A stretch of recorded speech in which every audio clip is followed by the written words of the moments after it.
Live from Las Vegas, it's the WalterFootball.com After Dark show for July 21st, 2024. We're going to be doing our 2024 NFL futures bets, Super Bowl winners, season win totals, odds to win the division, MVP vote. I have another special thing that I found here as well. I've produced every single sports book in Vegas, the BetMGM, Caesars, Westgate, Circa, and then I compared it to online. So I found all the best odds. And so I actually just posted them. I bet most of them. Some of them I can't bet until I come home. I can't bet on like FanDuel and DraftKings here. So I'll be betting those at home. But these are all my bets. So I'm going to discuss them live here from Las Vegas before we get to all my bets. And also our special guests, please hit like, subscribe, comment below, share this video.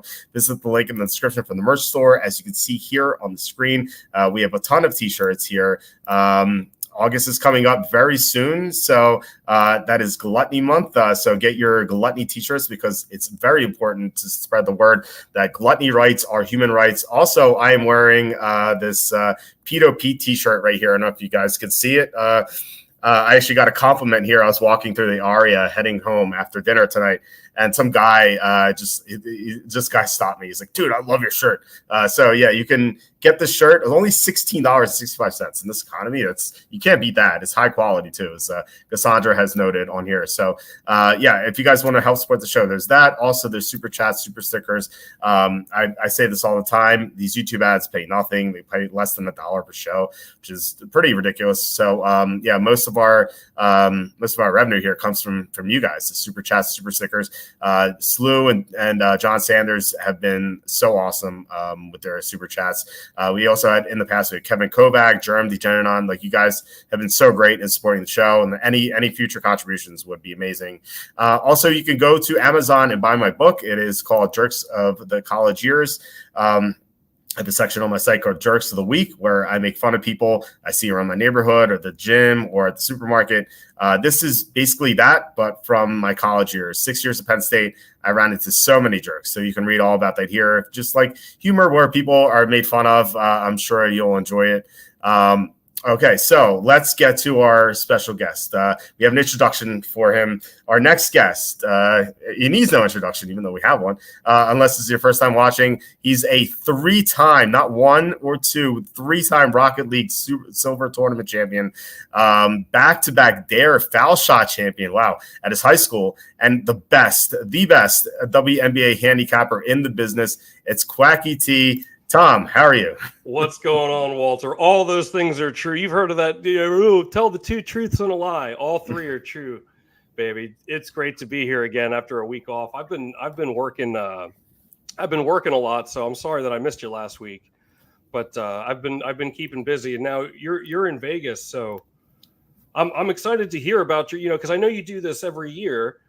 And on several occasions, I've met you out there and gotten to spend some time with you while you're doing this. But where is your go-to place? Like, where do you usually stay? And like, are there like certain restaurants or anything that you hit every single time you go?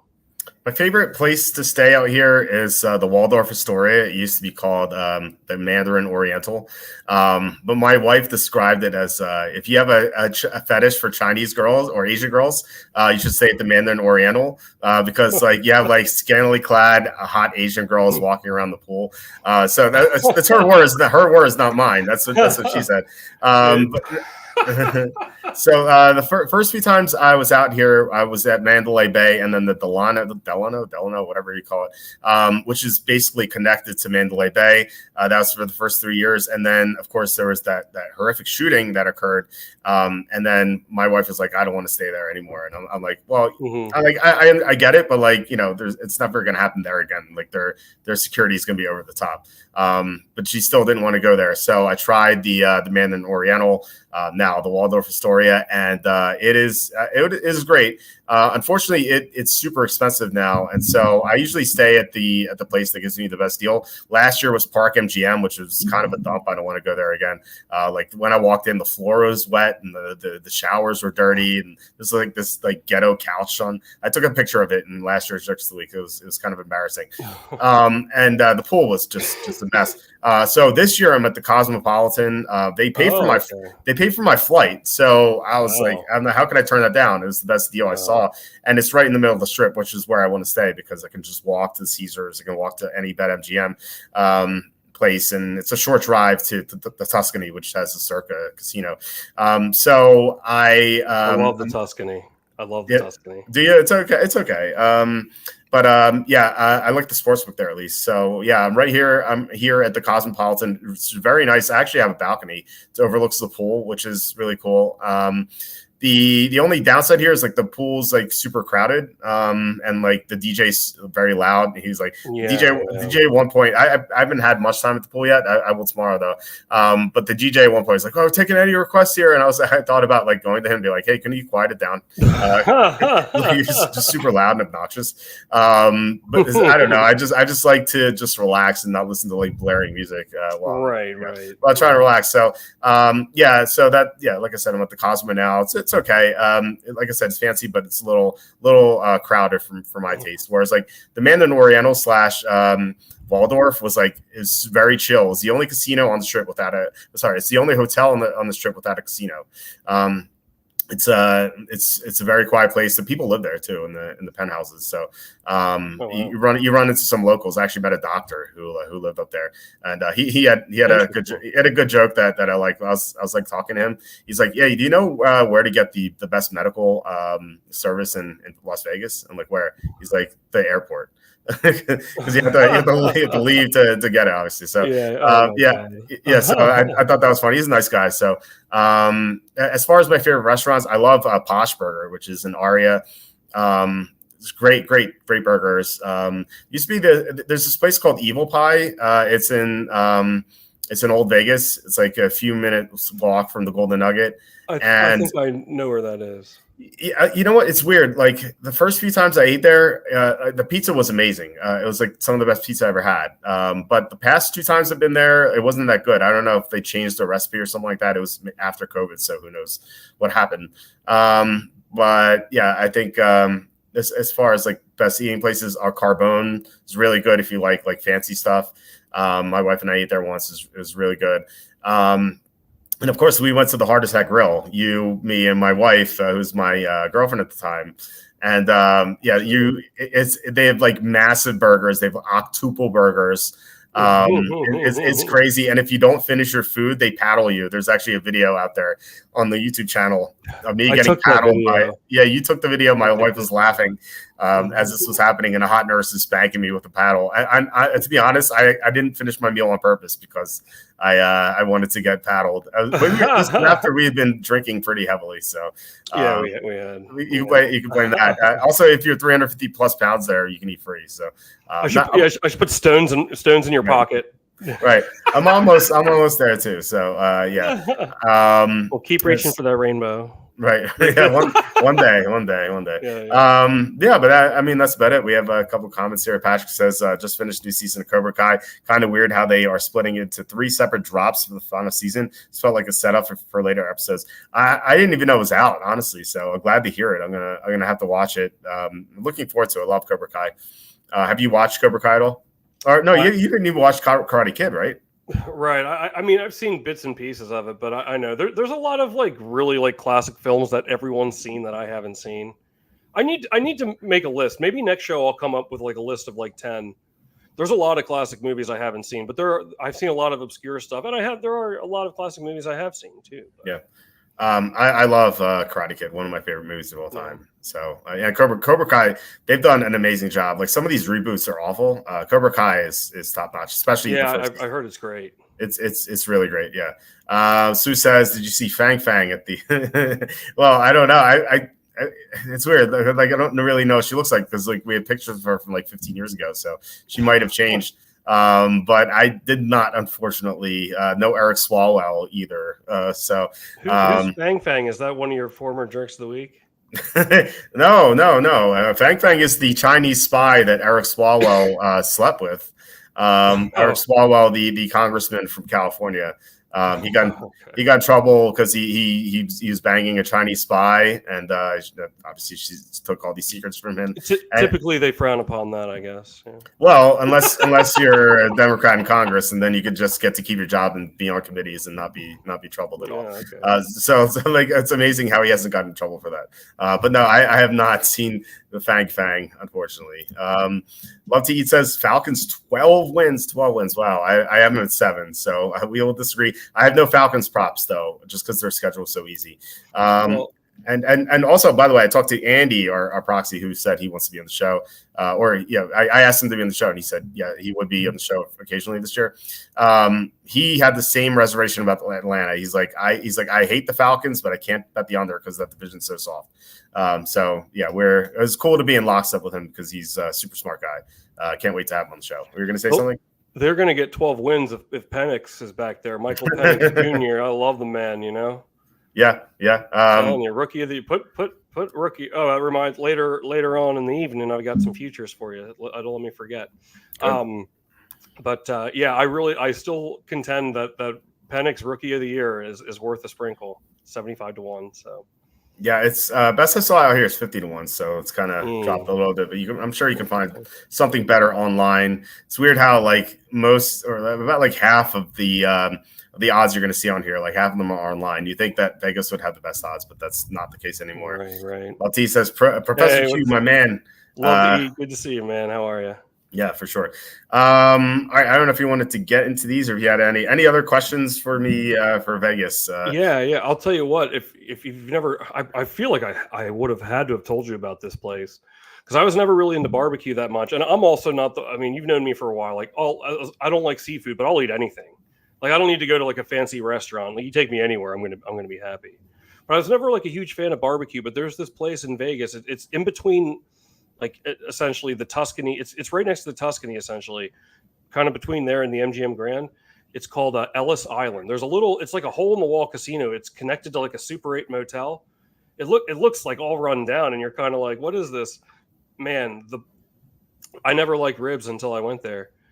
It's really good. Like it's a good meal. And back in the day, before this was like 2016, 2017, you could get like a full meal for like $16.99. I don't know what it is now, but it's worth it. I always recommend Ellis Island to people, and I feel like that's saying something because I'll eat anywhere, but I really like that place. You haven't been there? Or? No, I never heard of it. I mean, there's so many places out here. Right. One year, my wife and I went to this restaurant where it's pitch black. You can't see anything. You just hear people in the background. You have no idea what the room looks like, even or how many people are in the room. You have no idea what you're eating either. They serve it to you. You're like told. It's like, here's your fork, here's your knife, or you don't give me a knife, but like spoon or whatever. They give it like when they serve you soup, it's like in a cup, so you just don't spill it. It's called like I forget what it's called exactly, but the purpose of it is like they take away your eyesight, so your taste it's accentuated. So it's supposed to make your sense of taste so much better. Which I don't know if I didn't notice. What was it? And how did they do? It was good. It was okay. I didn't love it. I liked it. My wife liked it more, but I'm a very plain eater too, kind of like you. Like I don't like fancy places. If I do go to a fancy place, I'm like, chicken parm or something or a steak. Just something pretty simple. Hey, you know what I would do? It's in Vegas, you said? Yeah. Okay, if I was living in Vegas and I was going on dates, I would be like, okay, I would say like, let's go to dinner. And like, if you turned out, if you find out the person's not attractive, your backup plan is to go to that place to look at them. I thought men or women can use it. I think that's a brilliant plan. I thought you were going to say like, you could just back out of the place and they wouldn't know that you left. Well, that too, but I'm just saying like, like maybe you're going to go to another restaurant, but it's like, they don't look like their picture. Girls or guys can use it, Be like, let's just go to what's the place called? Pitch Black Vegas or something. Something like that. Yeah. That would be interesting.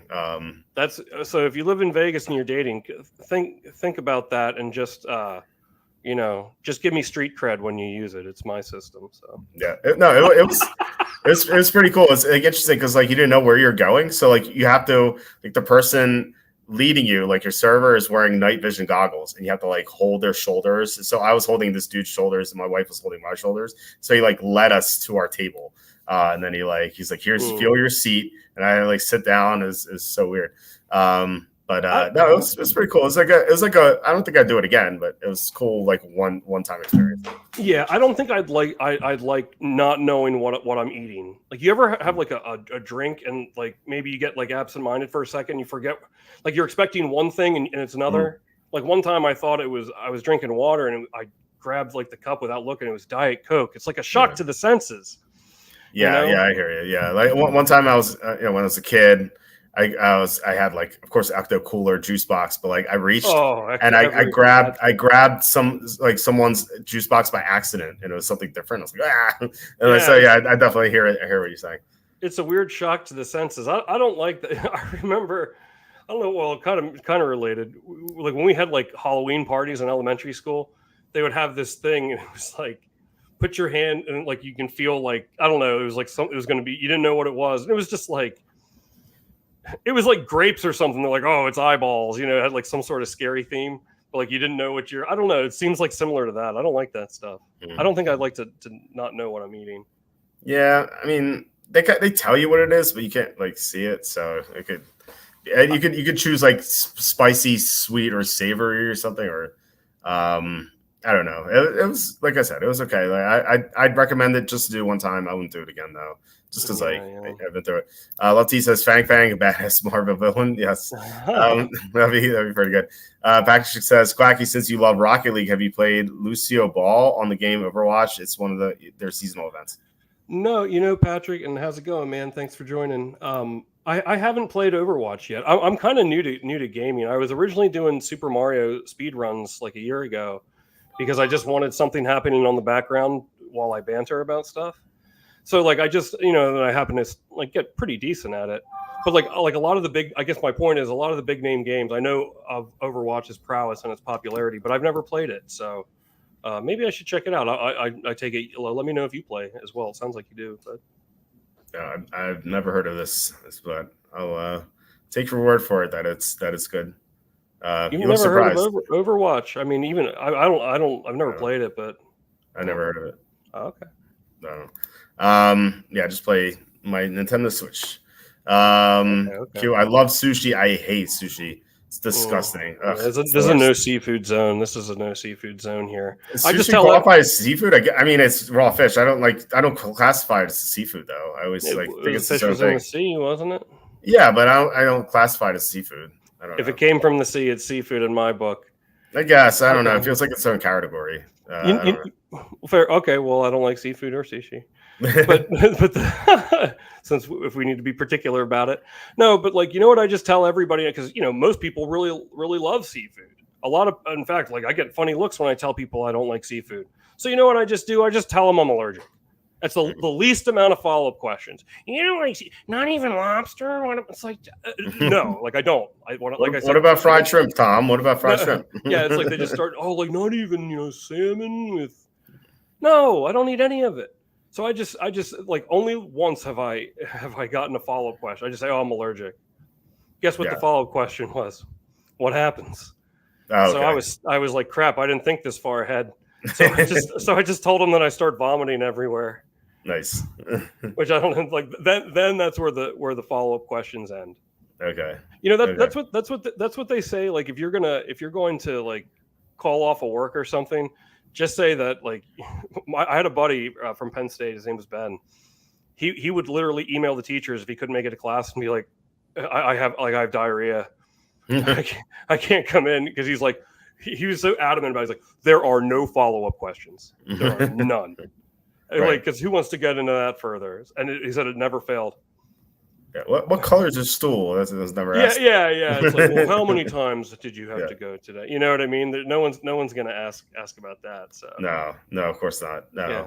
So I feel like all these life hacks you learn with me. Yeah.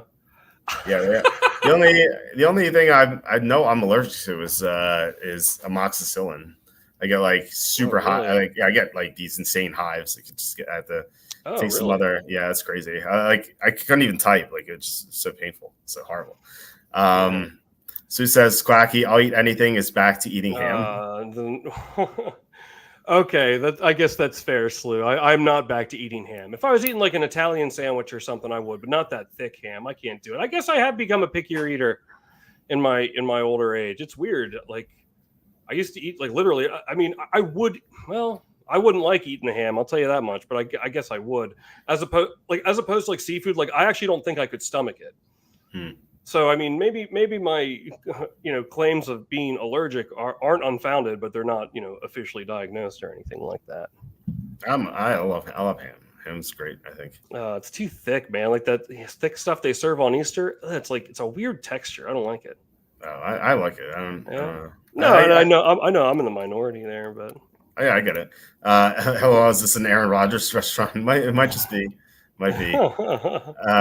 Mike says, if I can't see what I'm putting my A1 sauce on, I don't think exactly. It's fair. That's very fair. Yeah. Although if you're in the dark, I don't think you want to put A1 sauce on anything because you're probably going to get it on your shirt or something. Oh yeah. I'd come out of there looking a mess. Yeah. They would have to do it for you. Like you just, I don't know. I feel like you like pour it on the table. Yeah. Patch says Overwatch is my top 10 all time. Each character is so unique, and unlike Call of Duty, Battlefield, they don't need to play every day to actually be good at it. Yeah, I've never played Call of Duty either, or Battlefield. I've never played these. Like I've been stuck on Zelda for a while, although my son maybe put in Mario Golf, and so I was playing Mario Golf the week before I left. I actually got quite good at it. I beat the adventure mode, which was really disappointing. It started off so good. Like you started off like you have to make a qualifier to make the first tournament, and like it's a 2-day tournament. It's almost like real golf, like except this 4-day. So you have to like make the cut on the first day, and then you have to try to like place in the top 5 or something in the second day. And of course, you're going against like all the Mario characters, like Charge and Chuck. Charge and Chuck had the lead for me. He was one under par heading into day 2, and so it's cool. You're matched up with the top 2 guys. It's like real golf. Like you're matched up with I was in first place, no, I was in second place or something. I was matched up with Charge and Chuck and Birdo or something, and so. Like you go down all the standings, like Larry Cooper was like the last place, like 17 over. He didn't make the cut. So I wish I could have seen how he got to 17 over. No, it was like the beginning was so cool, and then you go to a different section and you have to qualify for that. I thought you had to do qualifiers, which I thought was for the next tournament, and so you beat these qualifiers. And you're like, oh, they'll take you to the next world. And like, wait, what about the tournament? And so they have to keep doing qualifiers. And then suddenly you have to beat this thunder god or something. You have to like hit like approach shots into him. And then you have to beat the snowman with Bowser's help or something. And then that was it. You beat the game. I'm like, wait a second, what happened to all these tournaments? Like I felt like I was playing golf to start this thing, and then just like turned into like an adventure game. It was the dumbest thing in the world. I just wanted to play golf tournaments. I was like, let me just play golf here. It's a shame, especially it sounds like you're doing really well too. Yeah, and there's one thing where like you had to and it's the stupidest thing. They have regular golf, but they also mix in speed golf, where like you have to hit a shot and then you have to run to the ball as fast as you can, and like the other players try to hit you in the way. You're almost like playing Mario Kart without the carts, and you just make sure you don't have to bump into them. And like it's I was like, this is so gimmicky and dumb. I just want to hit the balls. Like just let me play golf here.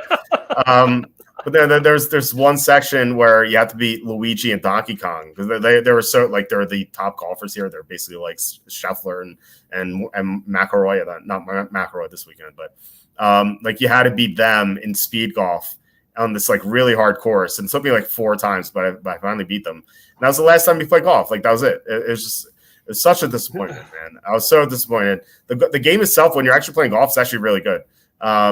But when you're doing the stupid speed stuff, or you're doing these preliminaries that don't do nothing, and then you're fighting a snowman, is like quite possibly the dumbest thing I've ever played. It's so bad. Yeah, I mean, why don't they just make a separate game for that, or make the Mario Party mini game or something? That's what it felt. It felt like a Mario Party mini game. Like that's exactly what it felt like. Yeah, it was so horrible. And I actually got good at it. I hit an eagle like one of the against Luigi and Donkey Kong. I was so proud of myself. And then. Yeah, I never got to do anything after that. An eagle, wow! Was that on your first time playing too? No, was that? I mean, it was like the 5th day I was playing. Like I got up to, I hit an eagle, and like they do this like when you go for a putt, they're like eagle putt. Like they actually yell it. It's like so intense, man. I was like, oh man, I hit a bunch of birdies, but I was like eagle. It's the first time that I hit the eagles.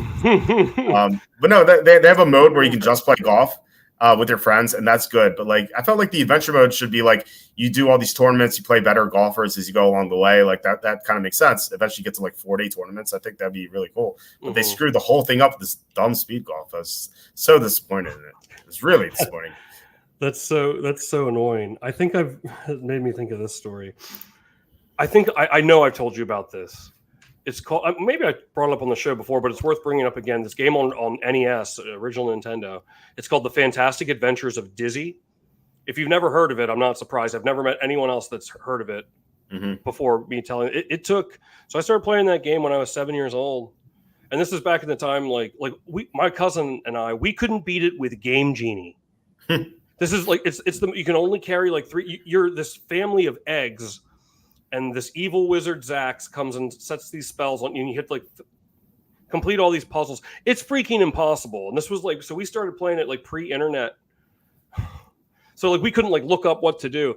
Finally, 17 years later, we beat the game, and all it had at the end was Dizzy, and then like Daisy, his girlfriend that you rescue at the end, like pictured, and it just says the end. 17 years. Wow. 17 years it took me, and that's all I got was a picture of Dizzy and Daisy. It's the most. I don't know. I mean, I think Ghosts and Goblins, the original, is the most maddening game of all time. But at least for me. But that's close. That Dizzy is close. I bet no one's ever speedrun that game. I could probably speedrun it. Yeah, I mean, it sounds like it. I mean, I haven't never heard of it, so I don't know.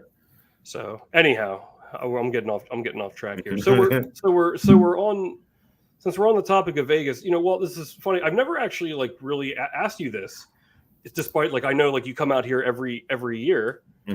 So like explain your approach to me. So you're going out there. Are you exclusively looking for futures? I know you're signing up for the super contest, and we got our entry and everything.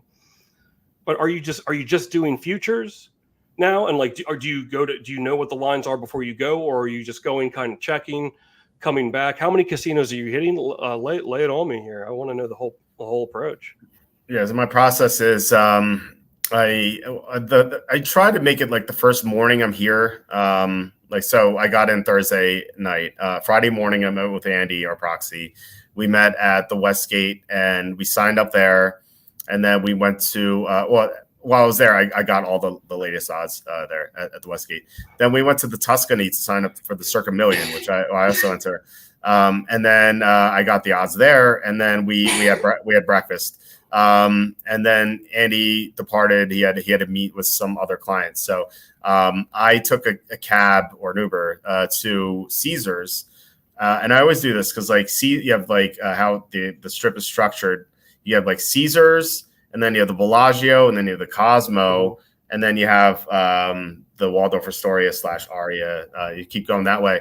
So I like taking Uber to Caesars because it's like the only place. It's the closest place to where I'm staying to get odds for Caesars. So I go to the sports books in Caesars. I get all the latest odds there. Then I walk toward my hotel, which I could either go to Bellagio, which is BetMGM, or Cosmopolitan, which is also BetMGM. So I go to BetMGM window and ask for the latest odds. Unfortunately, this year, BetMGM was not available because of the stupid Microsoft / CrowdStrike crash. So I had to wait until the night. I couldn't even cash my ticket. I had a winner. I had Houston Texans over 6.5. I had to cash the ticket. I couldn't do it until late last night. So I get all these odds. And so that night, it's that afternoon. So by the time I'm back in my hotel room, it's 1-2 p.m. I just lay everything out in front of me, and then I have my laptop, and so I have tabs open for FanDuel, Bookmaker. I'm looking at them right now. BetUS, Bovada, and DraftKings. And so I go team by team from what I like. So I go down the list. I just pick out a list and just go down it. So the first team I was looking at was Baltimore Ravens. So I like their under. So I was okay, let me look at every single sports book and find Baltimore Ravens under. And so I'll just look at all the odds, and I'll see it, and I'll be like, okay, I'm gonna write it down. So it'll be like Ravens under 11.5 minus 165 at BetMGM. So I write that down, and then I go to the next team, and I keep doing it. It takes a few hours, but I eventually get all my favorite bets, and then the next day, I go back to I either take a cab to Westgate or Tuscany, which I didn't have to go to Westgate. I didn't like anything there this year, so I only went to Tuscany. I made all my bets there. Then I took an Uber to Caesars again. I made my bets there, and then I walked back to the Cosmo, made my bet there, and then I was back. So that is my process for how I do my bets out here. How many future? Because I think it's interesting that the process. So you just wait till the ensuing, and you kind of touched on it earlier. Do you just wait till the next year when you go back to cash in this year's? I think you told me once. Didn't you mail one away or? Yeah, I once had to mail one because it was like the back of the slip said only 120 days. It's usually 365 days, but like for some reason, maybe it was because it was like the Golden Nugget or something. It was like one, and I could go to the Golden Nugget too, but it's such a pain in the butt to go to downtown Vegas. Yeah, especially around the strip. But no, there's one occasion where I had to mail it in. But usually I just wait. Because like I'll use the money I make to make my futures bets. Just so like if I could mail it and get the money, and then I just have to bring the money out there. Just so annoying. So I might as well just wait. I could mail it if I want to, but then you have to go like the post office and stuff. I don't know. It's just so tedious. So I just I kept it in my bag all year. And I was kind of surprised. I was going through all of my slips that won, and I found that Texans one because it was separate from the others. I'm like, oh wow, I won this one too. I forgot about this one. But including that was Giants over as well. And I was like, I looked at it, I was like, was I on drugs when I made this bet? Like, it was so stupid. But no, so I just wait and I use the money to make more futures bets, and that's how I do it. Wow, that's pretty cool. Yeah. I always and then I'm sure like as the season goes on, like then you're just you're stuck with just using FanDuel or DraftKings or whatever if you because of course during the season, like I'll usually bet like 2 teams to win the Super Bowl before the season starts, and then like maybe add like 1 or 2 throughout, like if it makes sense to do that. But like maybe 1, but so like then you'll just obviously just use DraftKings or whatever online instead of. So yeah, I mean, it would be nice to be out here to have the options here, but if I'm out here, then I can't bet on FanDuel and DraftKings. Like, So it's so annoying. Because you only go once a year, you don't, right? Right. I've never come back here unless it was the summer. Even when I finished 7th place in the Super Contest, they just mailed me the check and I got it like 2 weeks later. So I didn't need to come out here. You know what I mean? Right. If I was in position to win, and I needed to hedge, I think I might come out here because I wouldn't be capped by any limits online or something. I think that's the only situation, especially now that I have kids. It's kind of difficult. My son was even like today. My wife was putting him to bed. And she's like, he said, "I miss Daddy." And I was like, she told me this. I was like, so sad. It was like this is my 3rd time being out here since my son was born, but this is like the first year he actually realizes that I'm gone. Right. Oh, wow. So it's kind of I can't wait to come home and see my kids. Right. So yeah, my daughter doesn't understand that I'm gone yet. Right. Yeah. My son does for sure. So. Things change like that. Yeah, no. A funny story. I told him about Las Vegas. So first of all, I said it was the desert, and he's like, "What's the desert?" And then so I talked to my phone. I'm like, "Hey, show me pictures of the desert." And so it's like like sand and like camels. He's like, "Daddy's gonna ride on camels." I'm like, no. And so I showed him pictures of Las Vegas, and I was like, "Yeah, you could come with me when you're 21." And then at swim lessons that next day, he kept saying, "I'm 21. I'm 21." and the women's strength swim instructor is like, "I don't think that's right." I was like, I see, like it's a little bit off. Come 2040. No, that's 18. Come 2043, you'll be 21. So. Jeez, that's scary. I'll be 61. So 2043. Yeah. Hey, I'll be 61. Do you think what do you think the chances are that, I'm sure you're going to show your son like how to do what you do. like he's going to have the playbook of like all of your experience. Like, what if he's like, do you think he could be the best capper ever? Maybe. I hope so. I'm gonna teach him and my daughter, of course, like what to do, what my mistakes were, and I hopefully, I know. I mean, my son's already counting to 20 almost. He's missing a couple numbers, but I think he's smart. Maybe I'm biased, but I think he is. And I don't know about my daughter yet because she's 11 months old. She's not talking yet, but I hope that they're both smart enough to take advantage of and I'm gonna teach them all about the stock market too, and they'll know all about covered calls, which I was never taught any of that. So it's cool. Like I'll absolutely tell them everything, and hope that they work hard and just use it to their advantage for sure. I can't wait. Yeah, I think if I could go back to like when I first started sports betting, and like the advice I would give myself, I think, because I'm so good at avoiding this now, is if it looks too good to be true, then it probably is. It took me a couple seasons before I was really, because you and I are very similar in the way we handicap. Very rarely are we in disagreement, actually. And I think it's because I learned a lot from you, but I don't know, like for the first couple seasons, I would fall into those, like I wasn't always contrarian. Like it took me, you helped me develop that. And it's almost always paid off. Like how many times do we go against the great, like some of those big games, picks of the month, Eagles, Cardinals, NFC Championship game. It's all against the grain. Like that, for whatever reason, that has always felt comfortable to me, like ever since, like going the other way. I prefer to go the other way.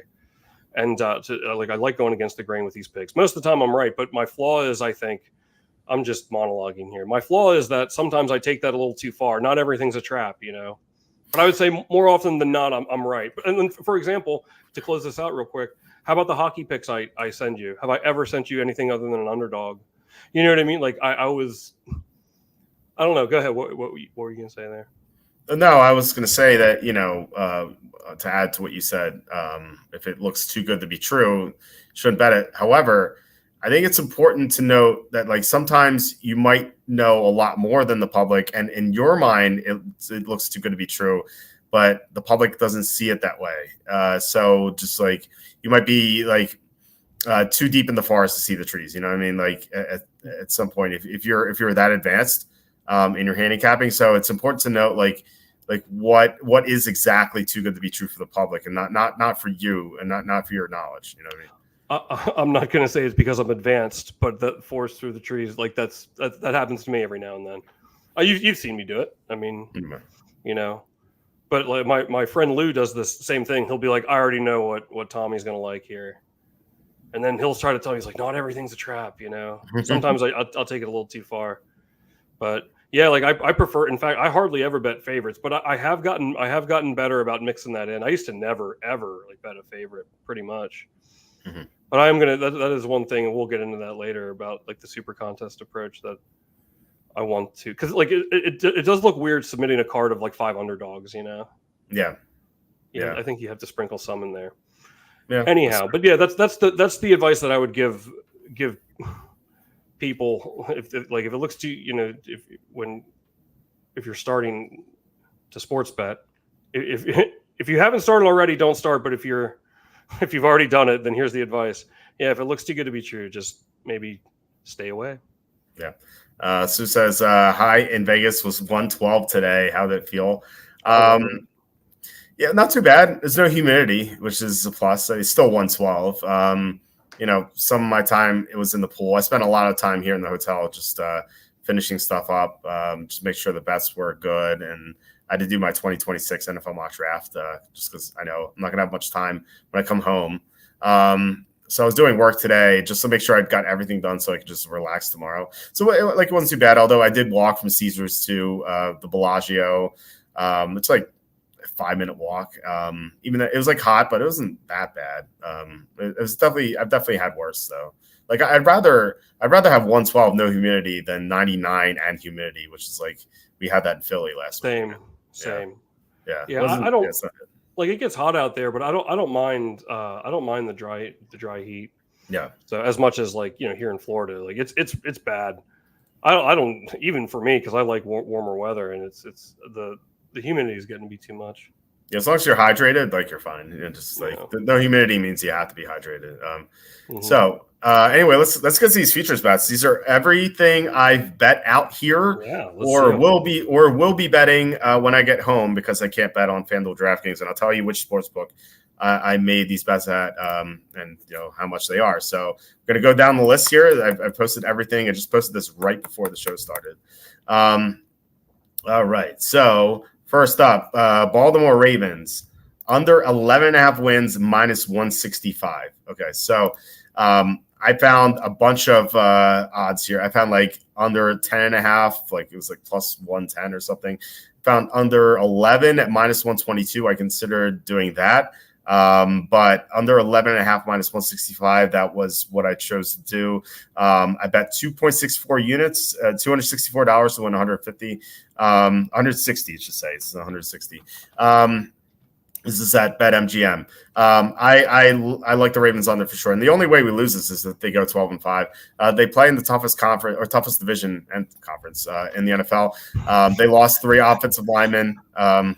Was that that's an Emmett? Yeah, you know it's an Emmett. Yeah, it's an Emmett. Yeah. The NFC South is one of the most difficult conferences in the whole NFC. Right. Sorry, go ahead. Right. Yeah. They play in the toughest division / conference. They lost 3 offensive linemen this offseason. Lamar Jackson, two of the past 3 years, he hasn't survived the season. So I don't know. Like I said, they have to go 12-5 for us to lose this. I'm pretty comfortable with this, especially with the 11.5 rather than the 11. So we get the win at 11-6 rather than the push. So what are your thoughts here on the Ravens on their 11.5? Oh, this one I really like, even at that number. I think, this is just quacky feeling only. I don't know, like I feel like the Ravens, even in the years that they won the Super Bowl, like 2012, like they had some, they did have some really strong weapons, but I just feel like their team is, despite their success, outside of Lamar Jackson, is just, I don't know, I just always find them boring. And I just feel like after the success they had last year, and people are like, now they have Derrick Henry. I'm not one of those people, and I think Henry could probably do fine, but like, I don't know, I just don't. This is based on nothing, I guess. I just don't see him fitting in well in that system. And I think sometimes, like he's not getting any younger. I don't know how old he is, but it just seems like one of those things that people will be like, if that is the piece that they thought they needed to get over the hump, I don't know. I don't think that's going to be. Like, I think they'll still be good, but I do like the under 11.5 here. I just don't think it's really gonna launch them into the next tier. Yeah, Derrick Henry is 30. He's going to be 31 to close out the season. During last year, there were games where he had 10, 12 carries. He was splitting touches with Tajay Spears. So I agree. I don't think that he's like the final piece. I think if they believe that they're sorely mistaken. I mean, they lost 3 offensive linemen, as I said. Now maybe they'll be good, the replacements, but we don't know that yet, and it might take them some time to gel. Sue says, hope you didn't splash any chunky Russian women in the pool. I have not encountered any Russian people out here. So there were some chunky women in the pool, but not quite the chunky Russian women that you see all the time in Philadelphia and whatnot. So, all right, let's go to the next one. The Denver Broncos under 5.5 wins minus 115. This is a BetMGM. 460 to win 400, and then under 4.5 wins plus 180. So this is an alt line, betting 100 to win 180 at Circa. I mean, we talked about Denver ad nauseum on here, and then credit to Chris Williams, who had under 6.5 plus 120 back in like May. That was just unbelievable, and I regret not jumping on. I kind of wanted to do my analysis of them to make sure they were that bad. And I think they are that bad. I think they could have the worst record in the NFL. I don't think they're quite the worst team. I think like the Giants are worse, but they play in the AFC rather than the Giants play in the NFC. So like it's gonna be tough for them to get wins. It just feels like they have nothing. Like their quarterback's a 2nd round pick, unless it's Zach Wilson who starts. They have no running game. Their offensive line lost their center. They have one viable receiver, Cortland Sutton, who's not even that good. They lost so many pieces on their defense, which was ranked 23rd last year. It feels like this team's horrible. I don't think they get to 6 wins or 5 wins. I think they're probably 3-14 or 2-15. So what are your thoughts on Denver under? No way, man. No way, man. I love the Broncos. You think they're going to be that bad, huh? What if Bo Nix comes in there and lights it up? I mean, that could happen. If Tebow can take them to the playoffs, I think the Broncos are going to run a clinic this year, huh? That was Demaryius Thomas and a great defense. So I don't think Tebow would take this team to the playoffs. Okay. I just think they're so dreadful. I have them drafting number 1 in my 2025 NFL draft. Oh wow! I mean, really? Look, Bo Nix could be good. I think he sucks as a prospect. I think he's a 2nd-round prospect. No one wanted him outside of Denver. I just feel like these quarterbacks who fall in the 1st round tend to not be good. And man, this team just sucks. I feel like Sean Payton has mailed it in. I don't think he's the same coach he once was. And I think that there's a real chance of drafting a quarterback next April, just forgetting Bo Nix. Now, Bo Nix could be good, I guess. Anything could happen. I could grow 3 wheels and become a tricycle, I suppose. Like, that could happen as well. Anything could happen, if it's a simulation and stuff gets broken, sure. No, this Denver team is horrible. Like, wow. I don't know how they're going to get wins. Like, they're in the AFC West, the AFC West Conference. They're going to lose. They're going to lose 2 games to the Chiefs, and I think they go 1-3 against the Broncos and the Raiders and Chargers combined at best, and might be 0-4. So that's 1-5 right there. 0-6. Where do their wins come from? I just don't see it. Yeah, I'm just joking about the Broncos. I don't think they're going to be good either. But I probably couldn't even name anybody on their team other than Bo Nix just now and Cortland Sutton. Yeah, I don't know. I know I don't like the Broncos. I don't like their colors. So I hope, but they always. I don't know. Well, let me ask you this: what did you think of the seat when Russell Wilson left the Seahawks? We thought that the Seahawks were going to be really bad, but not that they were great, but they did make the playoffs. How different, you know what I mean? Like, could it be a situation like that where they exceed expectations? Or do you think like this Broncos team is like way worse than that Seahawks team? And you think it might be like apples to oranges here?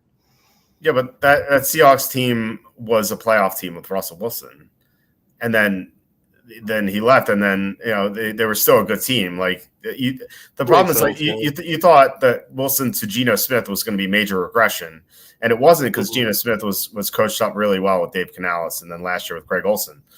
But you have a team that was dreadful last year, and they lost Russell Wilson. Now they're going to Bo Nix, but Russell Wilson wasn't even that good last year, so not that matters. But it's still like, I mean, Russell Wilson at this point is probably better than Bo Nix, at least this year. I mean, maybe Bo Nix could be decent, and maybe like next year he'll be better than Russell Wilson was last year. But I just don't really see that as an upgrade for this upcoming season alone. And we're only talking about the season. It doesn't matter what the Broncos do in 2025 here.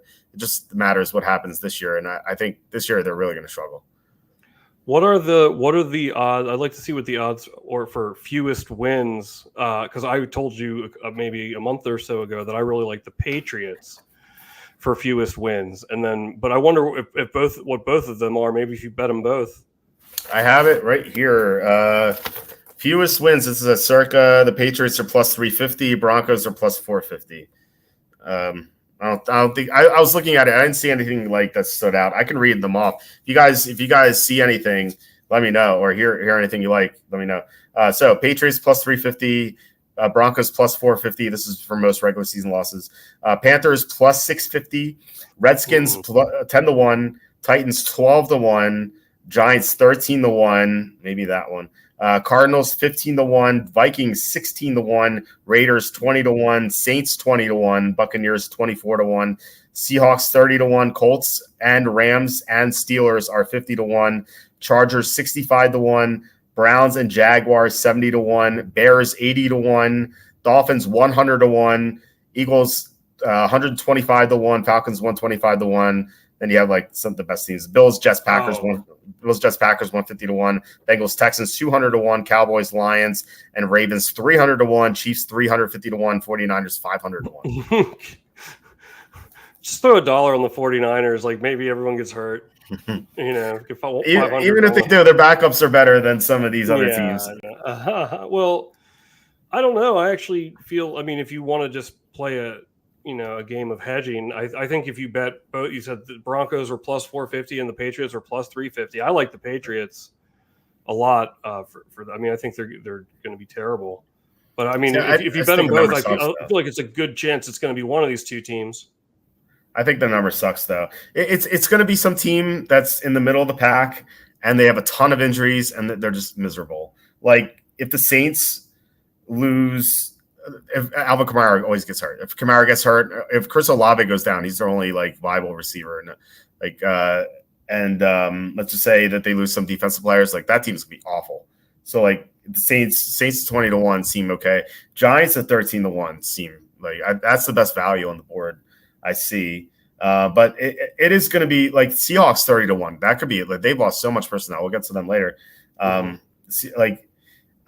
just think that Patriots plus 350 and Broncos plus 450, the odds are there suck. I don't think if you simulate the season so many times, like I just think it's 3.5 to 1 shot or 4.5 to 1 shot. That's just not good enough to me. I have a bet on most. I have a bet on most wins, which I'll get to later. Oh, okay. Oh man, I'm anxious to hear that. Yeah. Or what are we going on here with the Texans? Well, Sue says Broncos win Week 18 game when Chiefs play their backups. Maybe, but I feel like the AFC is so tough that it's gonna be difficult for a team in the AFC to just be so ahead of everyone else. I could be wrong, but last year the Chiefs had to play the starters. You know what I mean? Like, it's not every year that this happens. I think in respect to Slew's comment there, I think that's worth considering what you said for sure. Because there's definitely, I mean, you're right. It is tough, and they will likely be playing for something. There is a chance, I guess I should say, that they will be playing Week 18. But there's a chance, they're good enough. But there's also a chance they couldn't. So I think that should be considered as well. Yeah, I mean, it's something. Yeah, I agree. You have to consider it. I feel like if the Chiefs were in the NFC, that would be a very real, very strong possibility. Mm-hmm. But in the AFC, like, there's so many good teams that are going to be lodged up there in the standings. So even if the Chiefs play their backups, who's to say that they were going to lose to the Broncos? Like, Carson Wentz had an amazing Week 18 last year for the Rams. Yeah. Carson Wentz is one of the best backups in the NFL. So, I feel like he could win a game against the Broncos. So true. Sue says Broncos go 2-2 versus the NFC South and win. Phony game against the Chiefs 3-14. I'll take it. That sounds good to me. And then Lati says Raiders plus 6.5. Well, we'll get to the Raiders too. Next up is the Houston Texans over 9.5 wins minus 130. Betting 130 to win 100 at Caesars. I initially was going to go 200, 260 to win 200, but I kind of want to be careful with going overs in the AFC as long as like the number is kind of high. I actually have the Texans going 12-5, so I think this number is pretty short. But there's a chance for a sophomore slump for sure. There's some turnover on defense, and the offensive line's like not great. It's not bad. It's just not great either. So there are some potential pitfalls here for the Texans, but I think that overall they should be able to get to 10 plus wins. But this is not like one of my favorites. What are your thoughts on the Texans? Yeah, I like it, but don't love it. I mean, I agree. It is hard to imagine that, but I don't know. I just don't like the fact. And I'm a big CJ Stroud fan myself, and I want him to do very well. But like, I just don't like to back anything that I know everybody likes. You know what I mean? Like, everyone's like, the expectations are so high, and now they have, now they have Diggs and everything, and and Tank Dell had a great rookie year. I don't know. This just seems too good. Getting back to what we were saying about, to me, it seems too good to be true, even at minus 130. So, like, I don't know. I mean, that division is going to be relatively mediocre. I mean, they. I'm just trying to think. Like, could they finish 9-8? Again, I think it's unlikely, but I'd stay away from it for myself, just because it seems way too easy to me. But that's about it. That's fair enough. Yeah, it's one of my lower bets that I made. It's only one unit. Oh, I'll be rooting for you. Don't worry. Okay. Kimmy Canoe says my money line parlay week 1 is Seattle to beat Denver and Tampa to beat Washington. Man, I hate both those teams. I hate both Seattle and Tampa. Now, I'm not saying it's going to lose, because Denver is awful and Washington has new quarterback plus new coach, which is like pretty tricky for week 1. So you could be on the right side there. I feel like there are better options in my opinion. Mm-hmm. Love to Eat says Falcons are going to destroy that division. Yeah, we'll see. I don't know. That's what everyone says. I don't know. We'll discuss that later. Yeah. For sure. We will discuss it later, I promise. All right. Las Vegas Raiders over 6.5 wins, -126. Over 7.5 wins, 2-1. That's the all over. So I bet 300 to win 380. I will bet 300 to win 380 bookmaker. So I have to go to Philly. Actually bet that one now. A bookmaker doesn't care where you are. And then betting 100 to win 200 at Circa. I was like, this is the one team I wanted to ask Andy about, because he lives in Las Vegas, and he even brought them up. He's like, "What do you think about the Raiders?" I'm like, "What do you think about the Raiders?" Because I feel like I'm missing something, because I have them at 10-7, and they're over under 6.5. Like, this is the biggest disparity I have from my projected record to the over under. And so I'm like, what am I missing here? What am I missing here at the Raiders? They had the number 7 defense last year, and now they added Christian Wilkins. They added to their offensive line, so their offensive line is not going to be that bad. It's okay. I mean, they have a great left tackle, great center. They have a rookie at guard. So right guard, right tackle are problematic, but I think overall it's like a fairly decent offensive line. They have Devontae Adams. They have Jacoby Myers. Now they have Brock Bowers. Zamir White looked good at the end of last year. This team looks good to me. I think they can win 8, 9, 10 games. I know they play in a tough division, but they get Denver twice and they get the Chargers twice. I feel like that's going to be split. So they're at least going to be 3-3 in the AFC West. And so I think that this team certainly has some potential. And Gardner Minshew, who's the quarterback, he almost led the Colts to the playoffs last year, and he's going to have better weapons in Las Vegas. So why not? I don't know. And Andy expressed concern about Devontae Adams potentially being traded, which does concern me. So I was just going to bet 4 or 5 units on this. So that's why I settled on 3 for the over 6.5. But then I sprinkled on the alt over. So what are your thoughts on the Raiders? I'm surprised that it's only at 6.5. I like this a lot, and I think I'm going to take it myself. Maybe the 7.5 too. In addition, and this is just based on the eye test, it seems like they really like Antonio Pierce too, their coach. Yeah. You know what I mean? And usually, it's unless you get Jeff Saturday, usually, the interim coaches, it's not an easy thing to do, but they really seem to rally around him. I get the vibe that it seems like the team really likes him. Additionally, the Raiders play the NFC South this year. Yep. So that's worth considering as well. I mean, I think that's at least 3 wins right there. And then we're talking, I would say, at least 3 wins from the division. Mm-hmm. I think that's fair. So, I mean, we're just looking at one more. I mean, it's, obviously it's Sue brought that up here in the comments. Yeah. You guys are on the same wavelength. Yeah. Oh, okay. I didn't. Yeah. See, Slew, you're always one step ahead, man. Good call. Yeah. I really like that too. I think, this could be a little bit like, because to me that seems pretty easy, but I think it's like name brand, like, the Raiders, they're always the Raiders. You know what I mean?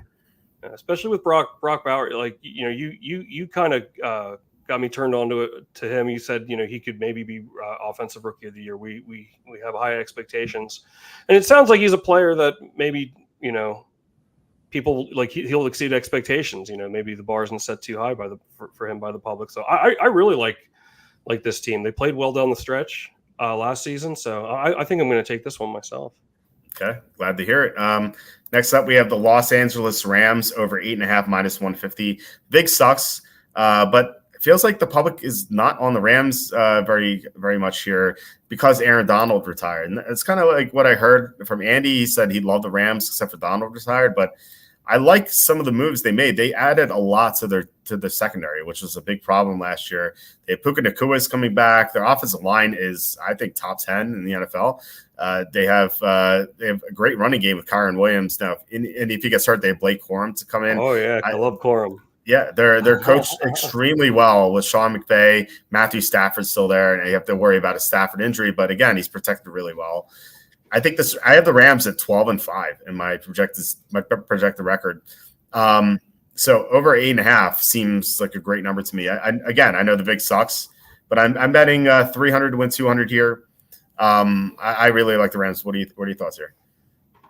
This is a team. I don't know. To me, I didn't realize you had them projected so high. I don't think. I don't know. I just don't know if I like 8.5. It could fall right around there. I think. I do think they're going to be better than people believe they will this year. But I don't think I'd touch this one, because then I could see them being 8 and 9 or something. I'm trying to bring up their schedule here. Okay. Oh, they look like they do have a tough schedule. I'm just pointing: Lions, 49ers, Packers, Dolphins, Eagles, Bills, 49. Obviously 49ers twice because that's their division. But it could go either way. I do think. I feel like a lot of people are writing them off as I guess what it is I'm getting at, since it with Donald, retiring. But I would err on the side of over, but I'll leave this one alone. Yeah, they have a tough schedule, but they're a great team.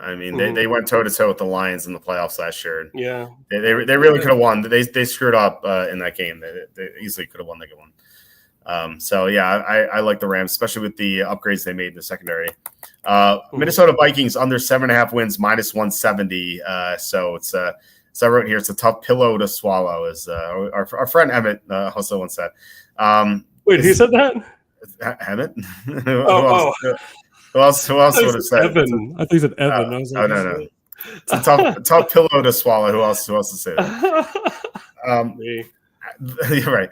The only way this loses is if the Vikings go 8 and 9 or better. I just don't see it with the quarterback switch they have. Their defense is not good. That they do have some positives on their team, like the receiving core is great. Although T.J. Hawkinson's coming off torn ACL, they have a better running game with Aaron Jones, but who knows how long he'll stay healthy. Offensive line is pass protects well, it doesn't run block well, but it's the quarterback situation and the bad defense that I think is going to keep them under 8 wins. So I'm pretty confident this one's 340 win 200 on FanDuel. So I will be betting this upcoming week. But yeah, what are your thoughts on Minnesota here? Yeah, I don't know. Other than like the receiving core, like you said, it's tough to get. It's tough to get excited about this team. I expect them to place last, so I wouldn't take this myself because of the vig. Because I do think there might be a chance that they could get like 7 wins, and then I'd have to be sweating it out. So for those reasons, I wouldn't take it myself. But I would, if I had to choose, I'd probably take the under. Okay. New England Patriots under 5 wins, -120.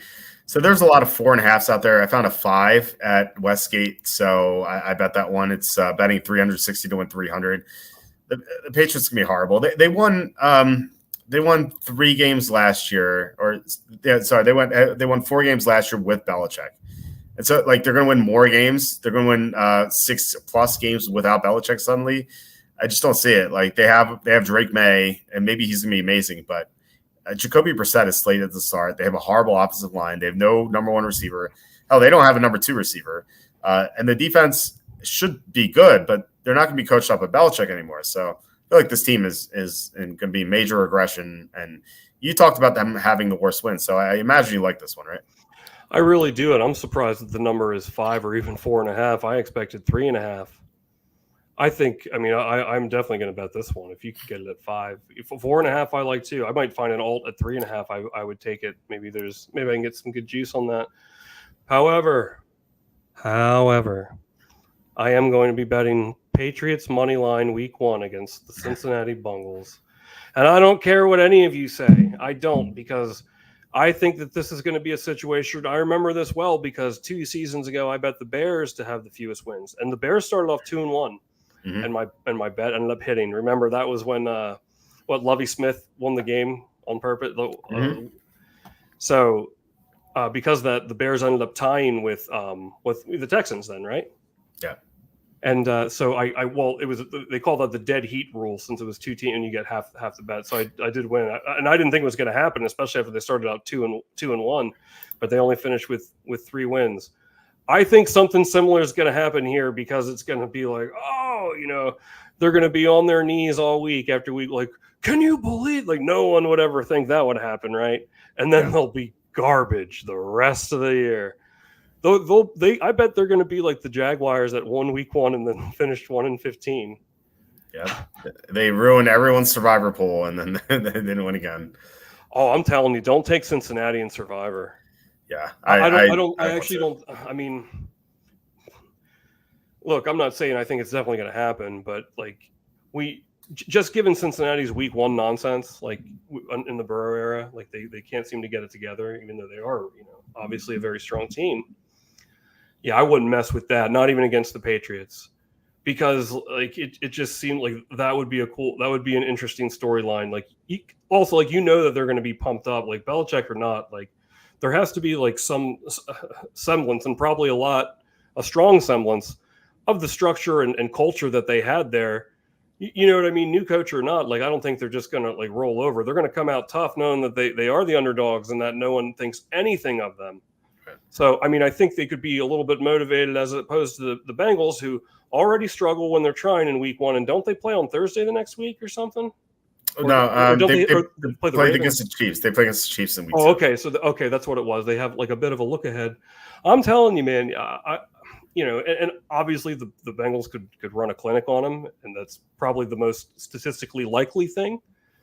But I'm not taking Cincinnati in the survivor pool week 1. I would advise against that. But what the hell do I know? Yeah, but I will bet. I mean, I'm nothing crazy, but I'm going to bet Patriots money line week 1. The only thing that bothers me about that is that you have a new quarterback and new coach dynamic. Yeah, that's fine. I mean, I don't think it'll necessarily happen, but I think it's worth a shot. I do too. Yeah, the Bengals historically, weeks 1 and 2, they've been one of these teams that they can't win. Sean Payton teams have been like pretty bad as well in that same span. Remember that one year they lost to Tampa in week 1, like they were 9-point favorites or something, and they hosted the Buccaneers and they got crushed.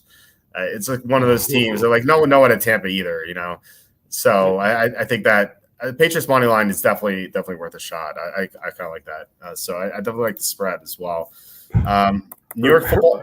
Remember when week 1 it was at 2020 when the Saints crushed the Packers? Yes. Yeah. I'm just saying, like, weird stuff Jameis like Winston. that seems to happen. Yeah. Oh, freaking Jameis Winston. Jameis Winston had like 5 touchdowns in the game. Yeah. I don't know. One of the funniest, real quick, and then I'll let you go. I'm sorry. When Jameis Winston was on the Saints, it was that same year, because the Patriots the Bucs won the Super Bowl. But when they played each other, it's like freaking Jameis came in for like one play and threw a touchdown pass against them. I was on the floor laughing my ass off. It's like all the grief he gave you guys throwing like 35 interceptions a season, then he's playing for another team and throws a touchdown pass against you in a playoff game. That's gangster, man. Yeah, I know. Since I read the type of wrist surgery Burrow had, typically only has a 75% success rate. Scary, true. Wow. I didn't know about that. That's a little scary. Wow. So I mean, it's another reason to bet New England week 1, I suppose. I'm definitely gonna take the money line. I'll do it. I think I might too. All right, New York Football Giants under 6.5 minus 125. How does this team get to 7 wins? I just don't see it. They have a quarterback coming off a torn ACL. Saquon Barkley's gone. Their only viable downfield threat is a rookie, Neighbors, who could be really good, but we don't know yet for sure. Darren Waller's retired. The center to right tackle is the worst in the NFL. They have their defense is really good with the pass rush since they had Brian Burns, but their secondary just looks really bad. They lost their best player, Xavier McKinney. Their cornerbacks are terrible. I don't know. I don't see how this team gets to 7 wins at all. This is 375 to win 300 circa. I mean, do you see a scenario where the Giants go 7-10 or better? I'm looking at their schedule right now. I mean, I guess they have some games that are maybe winnable, but I mean, I've seen a lot tougher schedules for sure. They play the NFC South as well. See, they got the Browns, they got the Steelers, but I mean, I think maybe the Steelers, yeah, obviously they're in division. They've got some, with the Eagles and Cowboys. Yeah, they play the Colts. They're good too. Yeah, and the Ravens. Yeah, I mean, I think I like the under too. I don't have high expectations for them. I don't think I'll take this one myself, but yeah, I don't really see how they get there either. But I'll leave it alone personally. If they were in the AFC, I would definitely bet that 13-1 fewest wins for the Giants. Or technically most losses, but. Wait, yeah. What were the odds on? You said like 13-1. The 13-1 to have the most losses. Now they play against the NFC South, so you may not want to take that. But if they were playing in the AFC, I would absolutely take them. Really? Oh, okay. Yeah, okay. They're going to be horrible.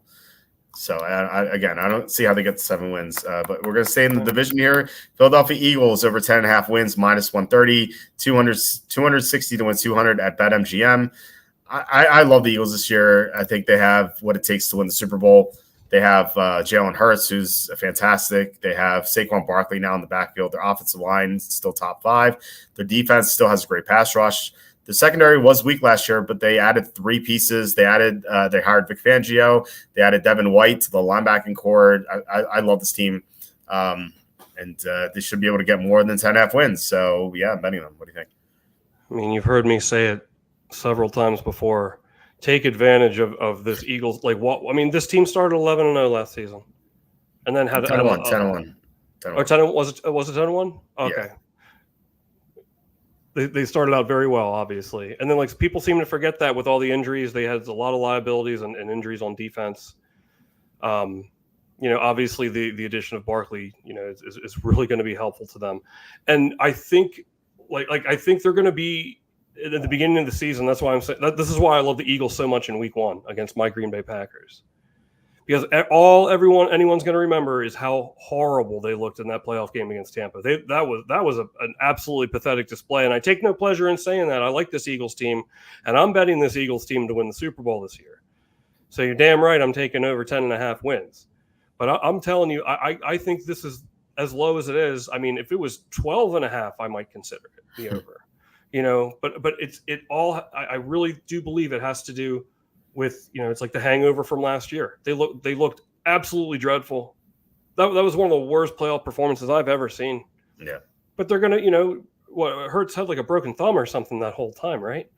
Yeah, and A.J. Brown was out. They had issues with their coordinator. They fired the defensive coordinator. They went to Matt Patricia. It was just a disaster what they had last year. This team is going to be really, really good, and it's like people forgot about them. Yeah, I feel like they're gonna cry. I've said this before, but for those of you that may have not been watching before, I love the Eagles in Week 1. I think it's gonna be an absolute I think they're gonna walk Green Bay off the field to the tune of 35-10 or something. I feel very strongly about this for reasons I just mentioned. It's everyone is completely forgetting about it. -2 on a neutral site. No way, man.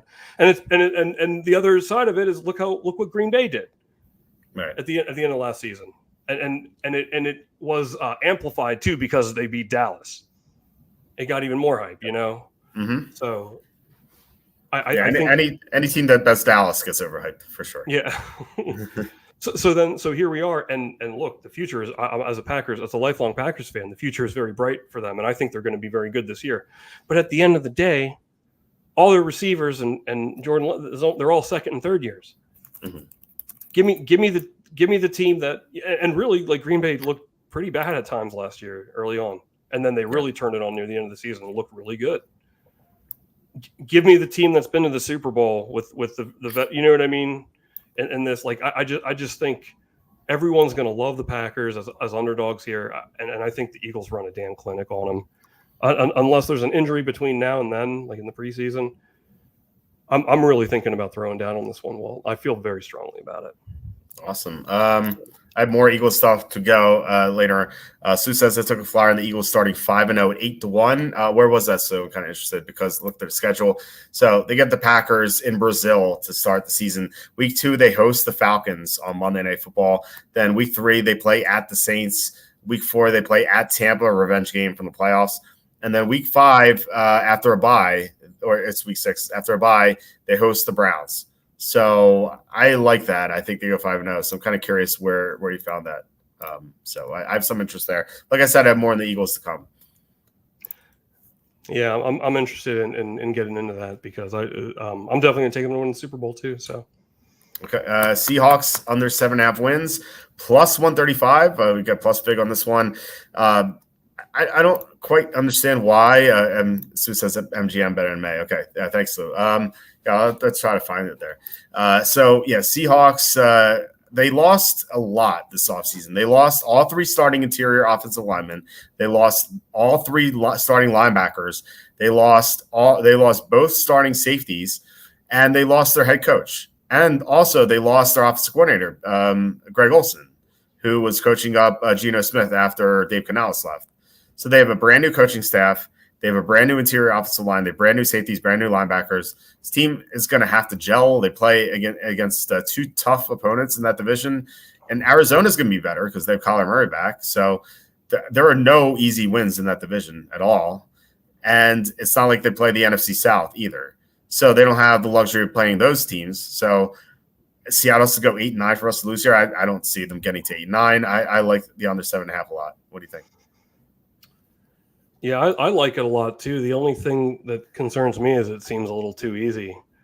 I mean, hey, don't you think, like, why didn't – yeah, I was saying this the other day. Denteen should have done, like, a ad campaign for Pete Carroll. I was chewing that gum, man. That's the only time I've ever seen him was chewing. Yeah. Anyhow, I don't know. I don't think this is going to be like the Seattle team after they lost Russell Wilson where they exceeded expectations. I mean, I think 8 wins is a tall order for them.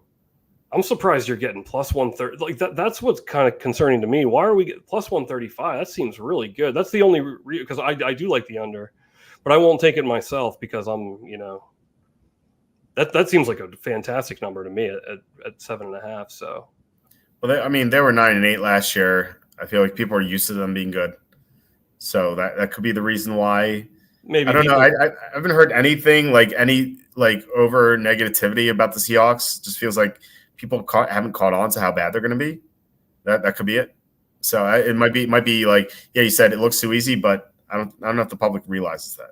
I'm not sure. Yeah, maybe the public thinks like, oh, like they're a mediocre team, like 8-9, 9-8. So which either, if they think that, then either of those would get the over to hit, obviously. But so maybe that's the thinking. But yeah, I like the under here a lot. I agree with you, but I'll probably off of this one myself. Sue says Seahawks have Penix, offense coordinator from Washington. First NFL gig for him, I think. Yeah, another. Yeah, it's no Greg Olson or Canales. Maybe he'll be great, but maybe not right away. Penix is the goat in my book, though. My last total: Tampa Bay Buccaneers under 8.5 minus 155. So they have to have a winning record here for us to lose. This is 465 to win 300 at Caesars. Tampa feels like one of those major regression candidates. Like last year, remember in 2022, we were kept keeping track of like these teams that had bogus wins, like Minnesota, the Giants, and the Seahawks. Mm-hmm. And we thought heading into 2023, we're going to bet against them heavily. Now, it worked for the Giants and Vikings. Like both those teams crashed. The Seahawks didn't quite do that. They still finished 9-8. Maybe that was like Pete Carroll coaching. But the other 2 teams regressed very rapidly. And I think the same thing is going to happen to the Buccaneers. Now, granted, they play in a very soft division, but still getting to 9 wins seems like a challenge to me for them because it's just like they don't have Dave Canales anymore. Their offensive coordinator is gone. So Baker Mayfield is going to have to learn a new system. Their offensive line, the interior of it is not good at all.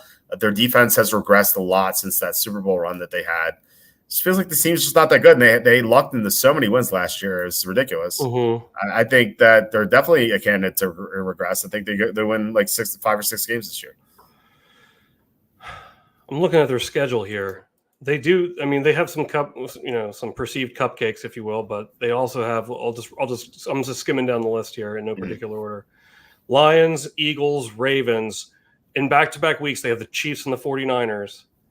Was that the start of the year? That's 0-5. Oh no, I'm just going down like and seeing the Ravens. Did I say Ravens already? Mm-hmm. Well, I know they play Washington week 1, so yeah. And then later, then they've got the Cowboys, they've got the Raiders, who we think are going to be pretty decent. I mean, I think they're going to be they're better. They're definitely better than the Bucs, I think. Mm-hmm. So yeah, I mean, I guess the only thing that would.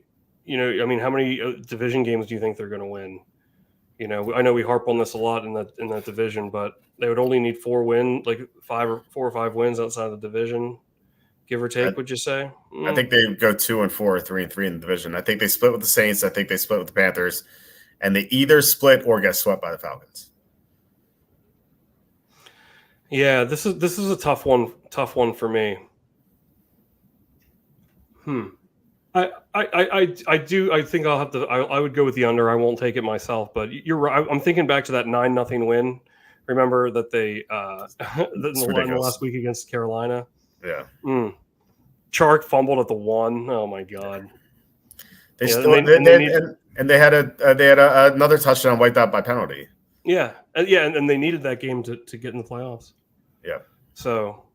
Yeah, then they had that bogus win against the Eagles in the playoffs, where the Eagles just were in a complete tailspin. Mm-hmm. So I feel like the public thinks very highly of Tampa. Really? Yeah. Oh, yeah. The playoff team from last year. If this team didn't make the playoffs, which easily could have happened if they didn't win against the Panthers, which the 2 touchdowns of return in a 9-0 game. If they didn't make the playoffs last year, this number would not be 8.5. It would be 7.5 or less.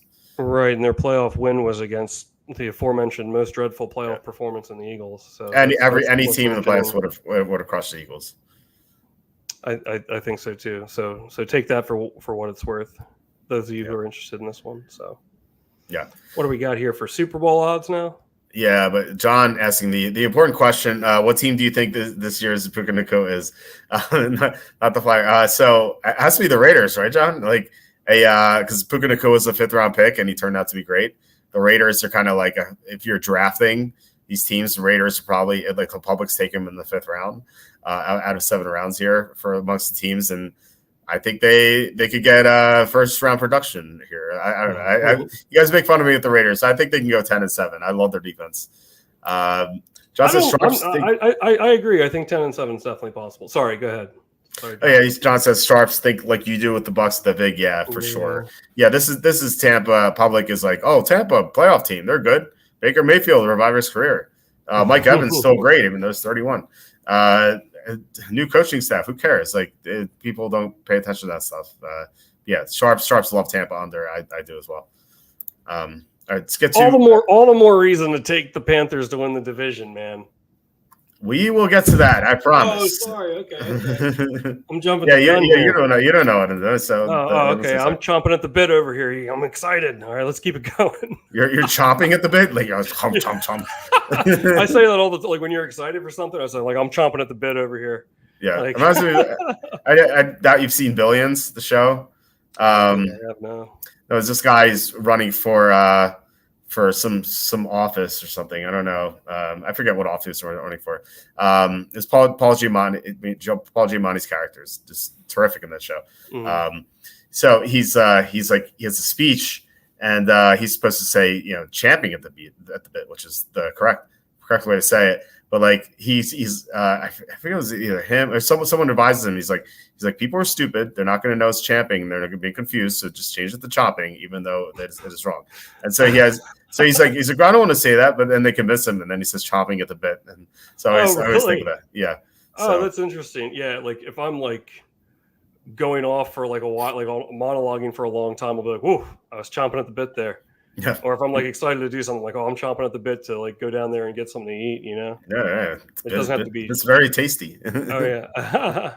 All right, what do we got here? John says I'm 37 can still catch a football. Mike is only 31. All But, that is the year receivers regress. It's like you can look at most receivers, unless like it's an elite route runner like Jerry Rice or Anquan Bolden played well into his late 30s. Like these guys who run elite routes, they're fine. But if they rely on the speed, and Evans does a lot of downfield catching, I think that this could be the year he falls off. So, all right, let's, especially now that they signed a new contract. All right, so we have Super Bowl licks odds. So a couple of these I have not bet yet. I put TBA because I plan on betting them, but haven't done so yet. So I'll explain why. Cincinnati Bengals TBA, and Detroit Lions TBA. So I want to bet these during the season. We're not getting good numbers now. The best odds I found for the Bengals are 15-1 at Bovada. The best line for the Lions I found is 13-1 at Circa. I think we can do better, especially with the Bengals, because we talked about how bad they are in weeks 1 and 2. If they lose to the Patriots, now that's a huge shift, but that could happen. And if they lose to the Chiefs in week 2, which I think has obviously a much better chance of happening, we're going to get a much better number than 15-1, especially if they're 0-2 rather than 1-1. Like if they're 0-2, this number is going to be like 22-1, 24-1. Like I want to bet that because we've seen it so many times where the Bengals start slowly and bounce back. So I think we can get a better number. And then the Lions, they're a great team, I think. And 13-1, it might be the best we get, but if they lose to the Rams in week 1, which is playoff revenge for the Rams, we're going to get a slightly better number. And so I just want to wait to get the best number here. And I'm going to do that with a couple other teams as well. Just something to look out for. We're going to do this a lot during the regular season. Just looking at some of these future odds, when we do these shows, and plus, instead of spending like 8 hours a week on recaps, I'm going to spend like 3 to 4 hours on recaps and looking at futures as well instead.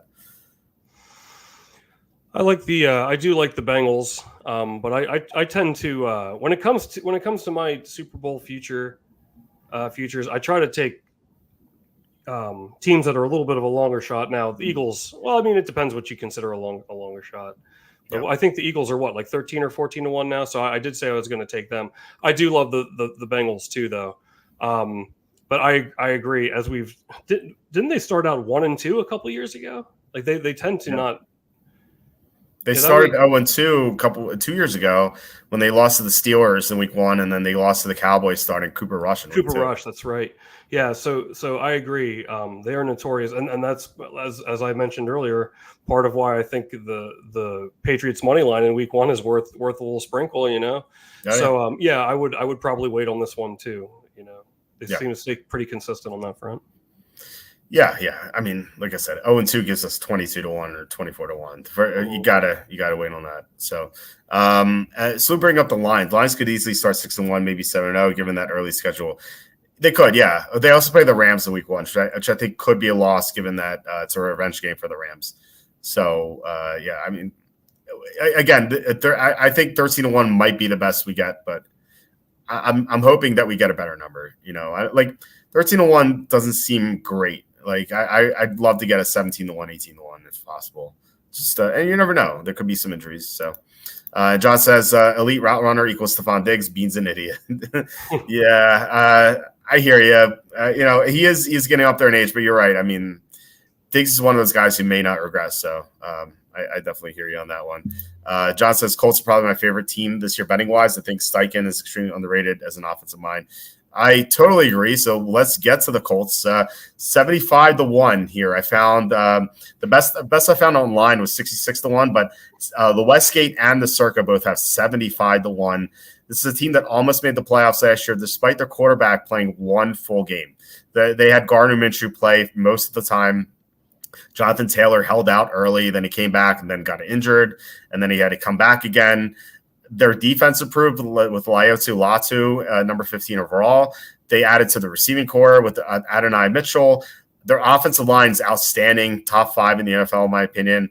This team has it all. I think that if Richardson plays most of the year, and even if he doesn't, they have Joe Flacco to just kind of carry the team while Richardson's out. But if Richardson can play in the playoffs and he makes a jump with Steichen helping him, and I agree with the Steichen, I think he's outstanding. I think this team could definitely make a deep run to the playoffs. They're really good. They're my favorite long shot by far. 75 to 1 is a bargain. When I was looking at these odds initially, I saw 55 to 1. I'm like, oh, that's pretty good. I think I'll bet that. Then I saw 75 to 1. I'm like, this is amazing. So, yeah, I love the Colts here as my favorite long shot. What do you think about them? Yeah, I think the value is definitely there at 75 to 1. I'm surprised to see this. I mean, they were that drop pass away from. I mean, it wasn't going to be a touchdown, but if they could have easily made the playoffs last year. That drop pass at the end, and it wasn't the most beautiful throw, but but they played well despite what they had to endure throughout the course of the season with Richardson going out and having Minshew in there.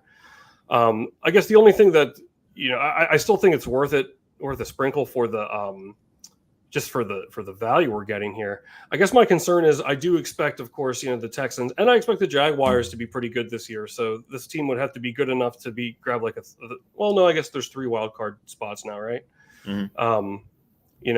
So I guess what I'm saying is there could easily be 2 teams ahead of them in the division, which doesn't necessarily mean that they won't make the playoffs, but because I expect I think the Jags are going to be going to be a lot better than people think this year too. So I don't want to discount that either. But at 75 to 1, definitely worth a sprinkle for a hedge situation at the very least. So. Yeah, no, I agree with that. I think the Jaguars are going to be good. I think Texans are going to be really good. Obviously, bet them over. But last year the Colts almost made the playoffs without their quarterback playing most of the season. So if he does, and you got to assume he's going to play more than he did last year, I think that gives them a really good chance here. And plus, they're going to have a better backup than they did last year. Mitchell did a good job, but Flacco, as he showed last year, is an elite backup. So I am shocked at this number. I mean, 40 to 1 would have been like more my guess, maybe, or maybe even 35. Yeah, 75. Yeah. That seems it's way too high. And they almost made the playoffs last year. If they did make the playoffs instead of Texans, this would not be 75 to 1. Right, it'd be like 40 to 1. Geez, imagine Richardson. Well, we've only played one game, right? One full game. He got hurt. He left the other games he started. Dude, imagine he comes in and lights it up. He could. I have his Rainmaker cards. I'm looking forward to hopefully winning some money with him. And as I say that, he's going to get hurt in the preseason. Now you've got me thinking about this one. Yeah, it's good because really, I mean, the Jags. Because I really liked them last year, and I bet them to win the Super Bowl last year. What would they start at 7-2 or something, or 8-3? They were 8-3. 8-3. The only team they beat down the stretch was Carolina. That was brutal. I mean, and a lot of it, in my opinion, was because even though he played, Lawrence was not. He was a shell of himself. I could see it. I was watching, and I don't know. Like, I mean, what if they did, come out and I mean, they almost beat the Texans. What did they lose both games against the Texans? Obviously, the last game, but they had a chance there. I mean, no, and that was week 2 against the Texans. They destroyed the Texans, but that was before C.J. Stroud emerged. And then week 18, they had that 4th down play, the stupid 4th down play. Where they lost, where they easily could have won that game. I guess here's my input. Like, if you're of the belief that like just because of like how like each team's season ended last year, like you think like the Colts couldn't beat the Texans, then like don't like I think that's wrong. Like I think the Colts definitely could like have a chance, especially at that number. I would have guessed this was, like I said, 35 or 40 to 1. So there's definitely value. I mean, I think they could make the playoffs, and then now you're in a great hedge situation. So absolutely. At that number. So John says if Steichen looked like McVay, they'd be about 20 to 1. It's true. So saying Sanders has a good understanding of basic psychology. Sue also saying WalterFootball inspired me back in May on the Colts, got him 80 to 1 at BetMGM. That's awesome. So really cool. I like this the long shot. And John says I actually work as a school psychologist, but it's a misleading title as it's basically cognitive testing. Okay. That's funny that you do have an understanding of Geez, you're a psychologist, John. Sorry you've had to be subject to me all this time. Plus calming down crazy parents and teachers. It's probably like a book. He's writing it down. It's like these guys are insane. Geez, I wouldn't want to. I won't get into that. Hey, we're still going. I'm sorry. Oh yeah, we got more bets to make. Keep it going. I love it. This is my third of 3 TBAs. Chiefs TBA to 1. Right now, the best number I saw is 6 to 1 on FanDuel. you can get something better than that. Like the Chiefs always have this swoon in the middle of the season.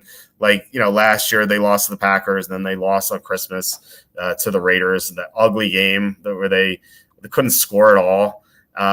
This team has won 3 Super Bowls. Like, they've been through this before. Like, they're not going to go all out for most of the year. They're going to trip up at some point.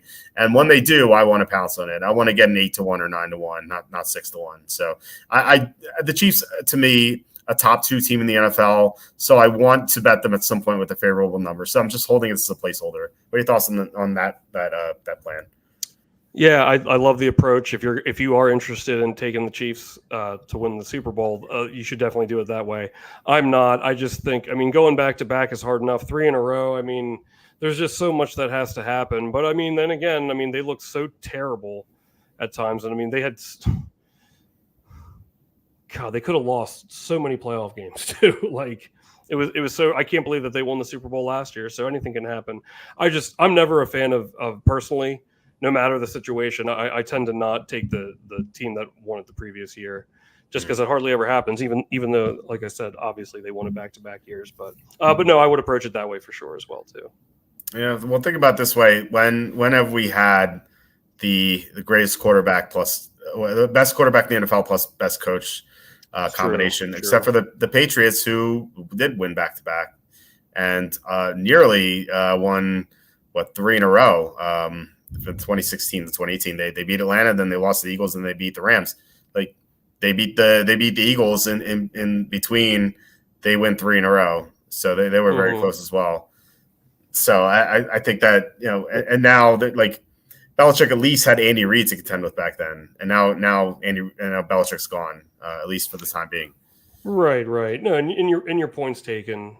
I don't disagree with the logic. Just on personal principle, I can't bring myself to do it. Yeah. Sue says Colts have no Thursday or Monday games and no European game plus a late bye. That's a great schedule. It's so weird that they don't have a primetime game on Thursday or Monday. You'd think they would. It's not like they're one of the worst teams in the NFL. It's not like they're Panthers or something. So I don't know. I guess they're. I was about to say they're not a sexy team, but I feel like Richardson's so fun to watch. So I just don't understand this decision making. Maybe they think Richardson's going to get hurt, but even still, like they Flacco, like there's a lot of like Flacco love at the end of last year. So yeah. Richardson. Well, it definitely could happen. What if he came in and lit it up, man? Then we'd be in. I might take it too. Yeah. All right. Last Super Bowl licks team, Eagles. So this is one I had back in April. Eagles is 17-1. The 17-1s are gone. However, you can get 15-1 at Circa, which is not too bad. I've seen 14-1 online, but 15-1 at Circa. So, in my opinion, when we talked about the Eagles before, I think they're the best team in the NFC and potentially the entire NFL. So, I'm very interested at the Eagles at 15-1, 17-1. So as I said, I like it. I like it too. I'm gonna bet it right now, but I'm not getting that great of a number because I'm on Hard Rock and it's 13-1. So yeah, could have been. You said 17 isn't available.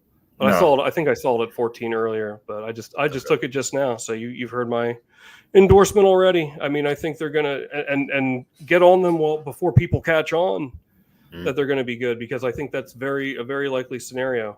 Yeah. And it might only take 1 week. If they do what I think they're going to do to the Packers, then people will be like, oh shit, they beat Green Bay. I forgot they are really good. Yeah, that 15-1's gonna be long gone if they beat the Packers. Oh yeah. Especially if it's going to be an absolute rolling, like I think it will be. Yeah, there's timelines for these teams for people to really catch on, and the Eagles I think will probably be short, especially if they win that first game. Yeah. All right. Divisional winners. So you hinted at this before. Panthers 12.5-1. Man, I feel like you look at these teams in the NFC South. They're so similar. I don't think any team is much better than the other one. In fact, I think you can make the case that the Panthers are the best team in the division. The one hang-up, of course, is Bryce Young. He was terrible last year, but now they have Dave Canales, who can coach up any quarterback. He revived Geno Smith's career. He revived Baker Mayfield's career. Why can't he get the most out of the number one quarterback, number one draft pick? Now, I know he shouldn't have been drafted number one, should have been Stroud. It was going to be Stroud until David Tepper was like, no, I know better than you NFL guys. But still, Bryce Young was still good enough to be a top 3 prospect. And so I think that Dave Canales could get something out of him. The issue that last year was mostly on the offensive line. The tackles are good. The interior blocking was the worst in the NFL.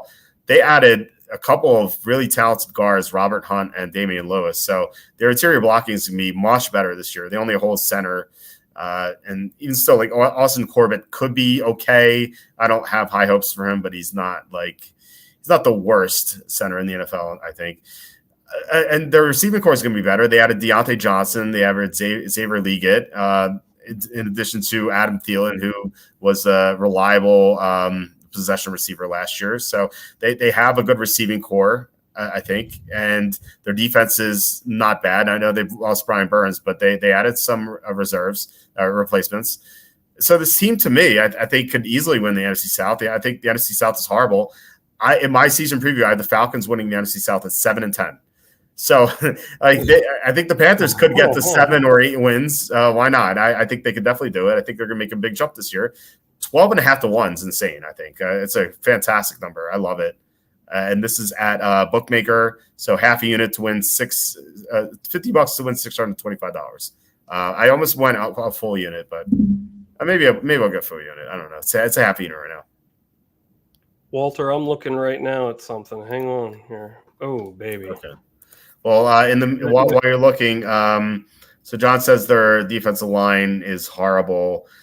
Well, I mean, they added some players. They added DJ Wanham, who was a good pass rusher for the Vikings last year.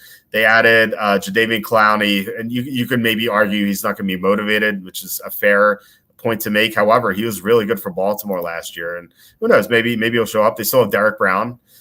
And so I don't think the defense line is that bad. Now, I know it's going to be worse without Burns, but I think it's still somewhat decent. I'm more concerned that they lost Frankie Louvo, although they added Josie Jewell. The concern with Jewell is that he gets hurt too much, but I still think Jewell is a pretty good player. So they have him and Shaq Thompson, a linebacker. Their secondary is not bad. So I don't know. It's not like I don't think this defense is going to be that bad. I think it's probably in the bottom half, but I think if you rank them EPA wise, they're probably around 20th. So I think that could be good enough. And remember, this is the worst division of football. It's not like they have to beat a great team. They don't have to beat the Eagles. They don't have to beat the Lions or the Packers. They don't have to beat the 49ers or Rams. They only have to beat this crappy Falcons team that people think is going to be good for some reason, or the Buccaneers are going to regress to the Saints, who have just a miserable roster. So yeah, at 12.5 to 1, I think is a steal. Give me the Panthers money line week 1 too, baby. Mm-hmm. I really like them for the super contest as well. I love this play too. We've been talking about it on previous shows. I mean, obviously with the concern of Bryce, I mean, think of this could play out like the Jared Goff scenario. I'm not saying Goff's the GOAT or anything, but I mean, imagine if Bryce Young got to that level.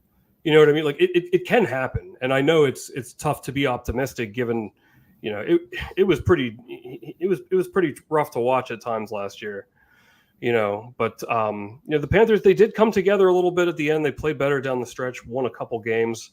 I really think that they're going to be better than people think. I think Bryce Young's stock can there's really only one way to go, and that's up for him. Like you mentioned, all the pieces that they added at plus 1250. I just really don't.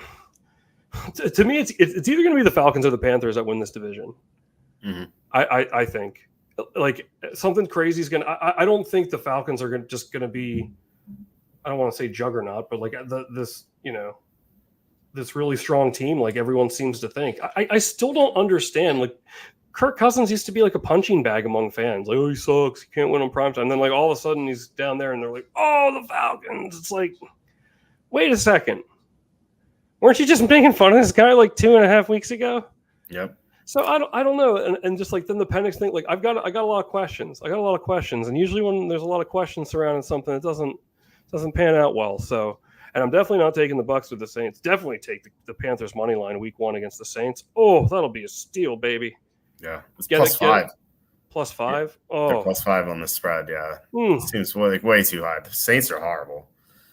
Yeah, and no one's going to, the public's going to be on the Saints too. I mean, who's going to take the Panthers? Oh, I'm salivating over here, Walt. What do we got next? We have some comments. So Slew says Canales Magic. Yes, I agree. And then he says, I wonder if Sanders uses the Wonderlic test that so many prospective NFL QBs flunk. Yeah, poor Vince Young couldn't spell his name correctly, so he didn't get the free points on the Wonderlic. I'm just making that up. That's a reference to Boy Meets World. But like Eric Matthews, he scores like a 160 on the SAT, and he's like, don't they get 200 free points for scoring your name, spelling your name right? And then his friend is like, gives points to his next name. He's like, oh, two T's in Matthews. Stupid. That's good. That's good. Love I have heard that too about the SATs. But anyway. Yes. Lions and Packers to win the division. So this is my game theory here is you take both of these because I think they're the only teams that could win the NFC North. And you're getting plus money on both. So unless the Bears come in and steal it, which I don't see, I think they're overhyped. And the Vikings talked about how bad they are. So you get the Lions at plus 150 at DraftKings. So I'm betting 200 to win 300. And then I'm betting the Packers at plus 240. They're at bookmakers, so 200 win 480. So if the Lions win the division, I make $100. If the Packers win the division, I win $280. So I like this, unless like both quarterbacks go down with injuries. That's the way this blows up in my face. But I'm willing to take that chance. It's like both quarterbacks have to get hurt, like not just one. So yeah, what do you think about this this strategy I have here? Yeah, I mean, I think 98% of the time this comes out profitable. So yeah, I mean, barring the injuries, and it would have to be 2 injuries. That's, I mean, anything can happen, but I like the play to come out in the black there for sure. Yeah, just remember you could shop around. So if you're stuck at one sports book, you know, you're not going to get the best numbers on both. Probably that's why like one is DraftKings, one is Bookmaker. So it's just it's fun to like look at like the best. So I was like, oh, okay, I'm up to Lions plus 130 here. Oh, I got Packers 220. Oh, wait, Lions 135. And so I kept going. So like those are the best numbers I found. John says, yeah, the Vikings are winning, but don't bother. Bills had their second round pick. Of course. sorry, John, I forgot. And Sue says, could come down to week 18 for the division for the Panthers, the Falcons. Yeah, really could.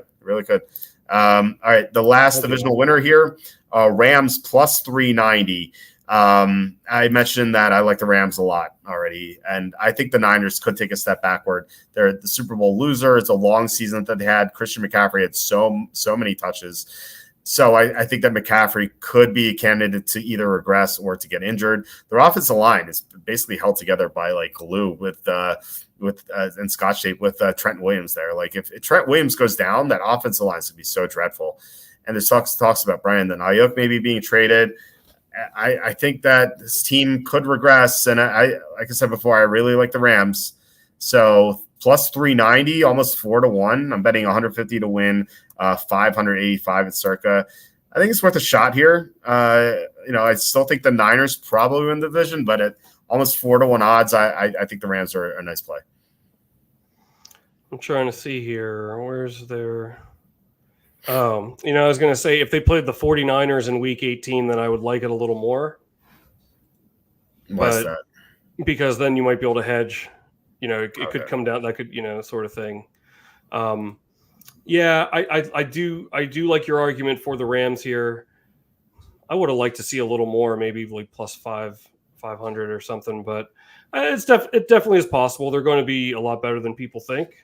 I think, but 49ers are going to be tough. I hope you're right. Let me tell you, I'll be rooting for you on this one, as I do all of your bets. But I mean, I hope the 49ers are terrible. I hope they never win another football game from now and the end of time.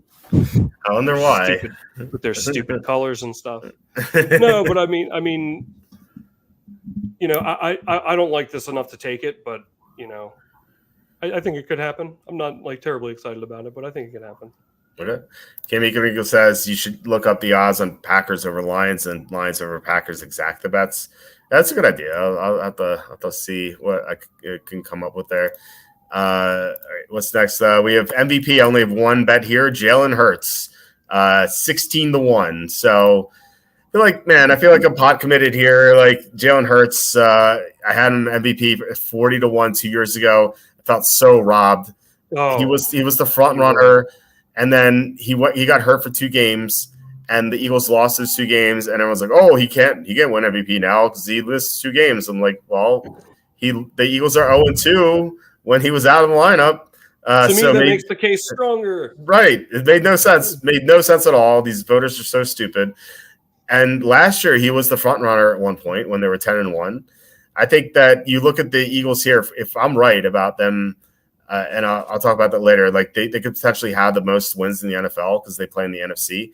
If they're the team with the best record, and they're obviously winning the division with that best record, and you look at the quarterback with that best record, and it's Jalen Hurts, who was shafted 2 years ago. Like I feel like the voters may just out of obligations even vote for him, but he deserved it at that point too. So 16-1, I think that's it's a great bargain here. You have some of these other MVP candidates are like 5-1, 6-1. Like Mahomes is like 5-1. Justin Herbert's like 8-1. Like Jalen Hurts 16-1 is a huge bargain. Well, yeah, look at hold on. What are you going to say? I was going to. Yeah, while you're looking for that, I think also their division isn't as strong as I think this is going to be a bit of a letdown year for Dallas. Obviously, we don't think the Giants are going to be very good, and then the Washington football team. I mean, I don't need to say anything else, but like I mean, so that helps the Hurts case too. You know, they're probably going to win the division. I definitely think they are, no matter what. But like easier than I think they could run away with it. I don't think Dallas is going to be as strong. See if you can find me a prop bet for McCarthy to get fired mid-season. I'm serious. If anyone ever sees that, let me know. You know where to find me. Yeah, but I would definitely take that. Yeah, they're not gonna. They're just never gonna get anywhere with it. Take it from me. He was our coach at Green Bay for a long time. So that's all I have to say.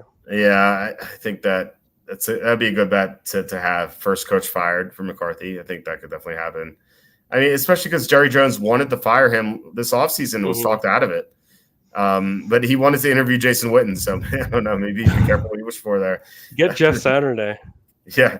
At least Witten's coaching in high school. Jeff Saturday never coached on any level. So didn't they ask Emmett to be a coach? Well, if that happens, we have the running backs coach. How much do you have to do? Like, oh, just juke this way, man. Yeah, well, if he does become coach, my Emmett on the brink will finally come to fruition, which would be amazing. Now we only need Glondor to come in the NFL. Yeah, you've heard of the Simpsons predicting the future. WalterFootball's out here predicting Emmitt Smith. Well, my thing was he was forced into head coaching because Belichick got fired for Spygate too. So as punishment, Roger Goodell made Emmett as the coach of the Patriots, but they still lucked into wins every week. I remember that. Yeah. And then you had Glondor. Al Davis drafted Glondor. it was like 13 feet. He ran a 40 in 1 second. Like this guy was just unbelievable. And like somehow I don't know how the Patriots beat him with Emmett. I think they confused him or something. But it was fun to write. I should compile all that into a book. It was great. I'm surprised they never tried that, like him as just like a running backs coach. Like how much I don't know. And obviously, and I'm being facetious here. Like obviously, I know like there's a way more that goes into it than I'm gonna let on here. But I'm just exaggerating for comic value. So let me do it. I mean, how hard could that be to be a running backs coach? Other than like you need to know like where to run and stuff, but like. I guess you get like a conditioning program for them, like practice juking and stuff. But like, what are you telling them on the sidelines? Like, yo, man, like, did you see where like they filled that hole in the defense? Don't run that way. Yeah, like, I mean, you know what I mean? And I'm joking. I know it's way more than that, but I was. Yeah. I mean, there's definitely more to it, but I don't know. It's not like rocket science, but you could have been a football coach. I get maybe I don't know. The question is, do you want to be a football coach? Seems like very very tiring and like it's not everyone. Obviously, yes, you want to be an NFL head coach, but that's super impossible to get. There are only 32 of those jobs, so it's very difficult. And plus, like, what if Emmett just doesn't want to be a head coach or any sort of coach? Right. I mean, he does well for himself. He does some commercials here and there. He used to do ESPN. I'm sure he's pretty well off, and he doesn't need to do it. Yeah, of course. Yeah, he did the Bud Light commercial with Peyton. He only had to say one word: touchdown. Yeah. He didn't mess that out. It was pretty good. Hard to screw that up. Or he did the shuffle up and play instead of shuffle up and deal. That will forever be like he was up there with a microphone and everything. Like it's like, dude. Well, yeah, he was on the Cowboys preseason broadcast. He's like, so man, the Cowboys got to go back to square zero. I didn't realize in Chutes and Ladders there's a square zero they start at. I never left square zero. I'm still there, man. With hanging with them. Back to square one. That's a reference to Chutes and Ladders. A lot of people don't know that, but I did not know that. I did not. Yeah. A lot of people don't know that. It's back to square one. Chutes and Ladders. That's you slide back down to square one. That's where the reference. So that like became canon. You think because of Chutes and Ladders? I mean, Chutes and Ladders is a very old game. Sure it is. Yeah. In 200 AD it was made. It was made in India, and they used to have it was about karma, and that's how they taught kids about karma. So Milton Bradley was alive back then, huh? Yeah. So it was used to be a lot. It's just snakes, and then they turned it into Chutes and Ladders. Yeah, I think I do kind of remember the snakes bit here and that. Right. So I mean the game's been around for a while, so back to square one. But in the Emmett's world, square zero exists. It's off the board. Yes, that Chutes and Ladders purgatory. Yes. So, how do you get out of square zero? The same way you get under 200 on the SAT by spelling your name wrong, maybe. Or something. You have to be karmically defunct to go to square zero. Maybe a U.S. politician, Nancy Pelosi and Mitch McConnell are in square zero. That sounds like something that would happen to me. I'd get sent to square zero. Yes. All right. MVP odds. I have them here. Mahomes 5-1, Josh Allen 9-1, CJ Stroud 10-1, Joe Burrow 9-1, Lamar Jackson 12-1, Justin Herbert not 8-1. He's 14-1. No Cookie Jordan Love, 14-1. And then you have your 16-1s, Dak Prescott, Jalen Hurts, and Brock Purdy. It was like Hurts is paired up Dak Prescott is the same as Hurts. Get out of my face with that bull crap, man. I know. You gotta be ridiculous. No way. I might bet Hurts tonight. Holy hell, man. A couple other names. Matthew Stafford, 20-1, Tua Tagovailoa, 25-1. I consider that, but he's going to have to win the division and stay healthy. I'm not sure about that. Let's see here. Trevor Lawrence, 30-1. Aaron Rodgers, 20-1. Anthony Richardson, 35-1. It's a little interesting. Kirk Cousins, 40-1. Jared Goff, 30-1. I consider that Jared Goff because if the Lions get the number one seed, he could get there. Kyler Murray, 50-1. Christian McCaffrey, 50-1. Baker Mayfield, 66-1. Deshaun Watson, 66-1. Caleb Williams, 80-1. And then you have a couple 100-1s. Deshaun Watson, Will Levis, Justin Jefferson, all 100-1. And then you have your Geno Smith, Daniel Jones, and Bryce Young, 125-1. Justin Fields, 150-1. If you're interested in betting Deshaun Watson to win MVP, let me know. I'll take your bet. I'm serious. I'll take your bet. Just make sure you pay. That'll never freaking happen. I mean, what if you reverse the 2020 for him? Not that it will happen, but there's anyone who wants to bet Deshaun Watson to win MVP, I will take your bet. I will take all of your bets, and I will pay if it hits. It never will. John says, I like the logic with Hurts. If Lamar can win it after last year, then they'll just give it to the QB that gets the number one seed. Yeah, that's my thinking as well. 16-1 is a great number there. And then Sue says, football coaches spend a lot of time watching film, making guys run backwards and forward. And I got it. Oh, you got hurt. Sorry, you got hurt to 16-1. It's 15-1 here. Okay. Yeah, 16-1 at BetMGM and BetUS. So you can have an account at BetUS if you want to. Okay. I'll have to check that out. Yeah, BetUS is okay. It's a little annoying sometimes where you have to click on what you want. Like if you display NFL odds, you have to click a couple times. So you have to go to NFL odds and you have to be like, oh, I want the spreads, and you have to click okay. It's just why not just give everything? It's just, I don't know. But no, they pay out and everything. I've withdrawn from them multiple times and no issues there. It's a good sports book. Although I will say this, that if you have an account there and you don't bet, there for 3 months, they will call you and be like, "Hey, we've noticed that you haven't bet here for 3 months. So would you like to place a bet?" So guys, come on, it's baseball season. I'm not like I haven't say that to them. I'm like, I'm only betting football here, maybe basketball. And they're like, "Oh, you're not betting baseball?" I'm like, "No." They're like, "Oh, okay, we'll see you in the fall." See you in the fall. But they do call. They do call if you don't bet. Yeah. Oh wow, that's something. Yeah. I wish they would call me, huh? What else are we getting into? Keep it going. Our last bet that I made.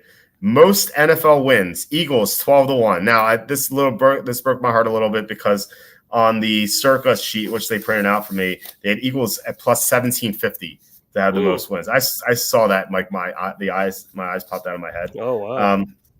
But I still think, and I got to the window. I'm like, yes, I would like. What is the number? Number 13515. You have to do if you have never bet in Vegas. You have to say the number. And then it showed up at 12-1. I'm like, oh, come on. But I still bet it. So 17.5-1 would have been much better than 12-1. I still think 12-1 is pretty great. Yeah, I do too. Some of these other odds here. 49ers are 6-1. Chiefs are plus 550.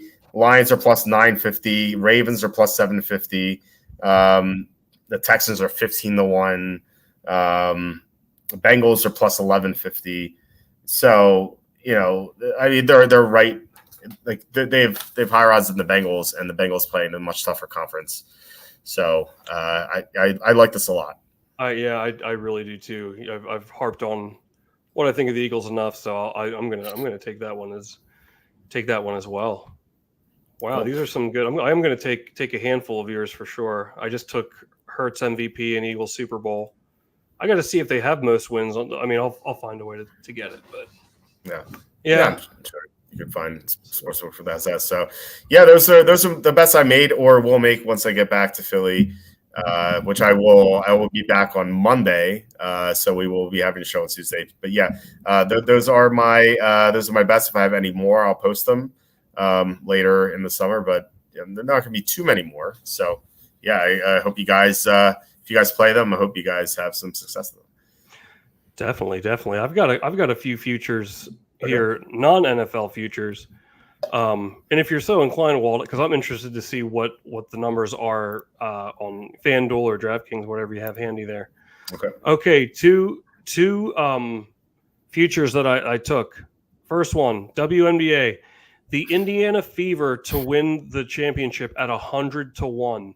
Okay, wow. Here's the thing. They're probably going to make the playoffs. They're going to get one of those last seeds. I want to see what they are here. 80-1 here. Okay, I put $10 on 100-1. Okay. Like Caitlin Clark, like at first, like at the beginning, there was definitely an adjustment period for her. She had like 19. It might have been more than 19 assists. She set a WNBA record for assists. That was the greatest women's game I've ever seen. That's the one I want you to watch. They didn't miss. They did not miss down the stretch. It was a good game. But she was just like, now she's kind of figured out how to spread out the floor. And like, obviously with 19 assists or whatever it was a record. And it seems like her vision is a lot better. Like they could make a run also, to boot. And this is only a small percentage of the pie for me. They would do well to make sure she succeeds. Right. So if they won like a playoff series, that would be good for the league. Cause that's you know what I mean? I'm not saying that they're going to script it that way necessarily, but that would be good for them. I'm just saying. But I could see that happening where they could like at least win like one playoff series maybe. I think they're definitely going to make the playoffs. And now you're holding a 100-1 ticket. I mean, and some of their other pieces on that Fever team are coming along. I've watched many of their games, so 100-1 is really good. I think they're going to make the playoffs. Like I said, I think you might be in a position for a hedge. So. Okay. That's my first one. The other one is in baseball. Well, I did take the Orioles again to win the World Series. As you all know, last year, I was very high on them. Not as much this year because I didn't get as good a number because now everyone's on to how good they are. And also, I kind of like the Lions this year. While I do think they have a chance to win the Super Bowl, I feel that way about the Orioles this year. Obviously, because I've already taken them, but I'm not as sweet on them this year just because, I don't know, because I really thought it was going to happen last year, so it's a little bit bitter. So I have taken the Orioles, but the one that wow, and you're getting a much better number. The Pirates down there at 250-1. Whoa! I got it at 100-1. That's insane. Take it. Okay, this team. I don't know if you've seen Skeens pitch. This guy's freaking incredible. The team it has like helped revive the team. They're playing better. They have some decent pieces. They're a half game out of the wild card right now. A half game, and they're 250 to. I mean, I thought 100-1 was a good number. 250-1, and they're a half game out of a playoff spot. That guy Skeens is the real deal, man. He started the All-Star game.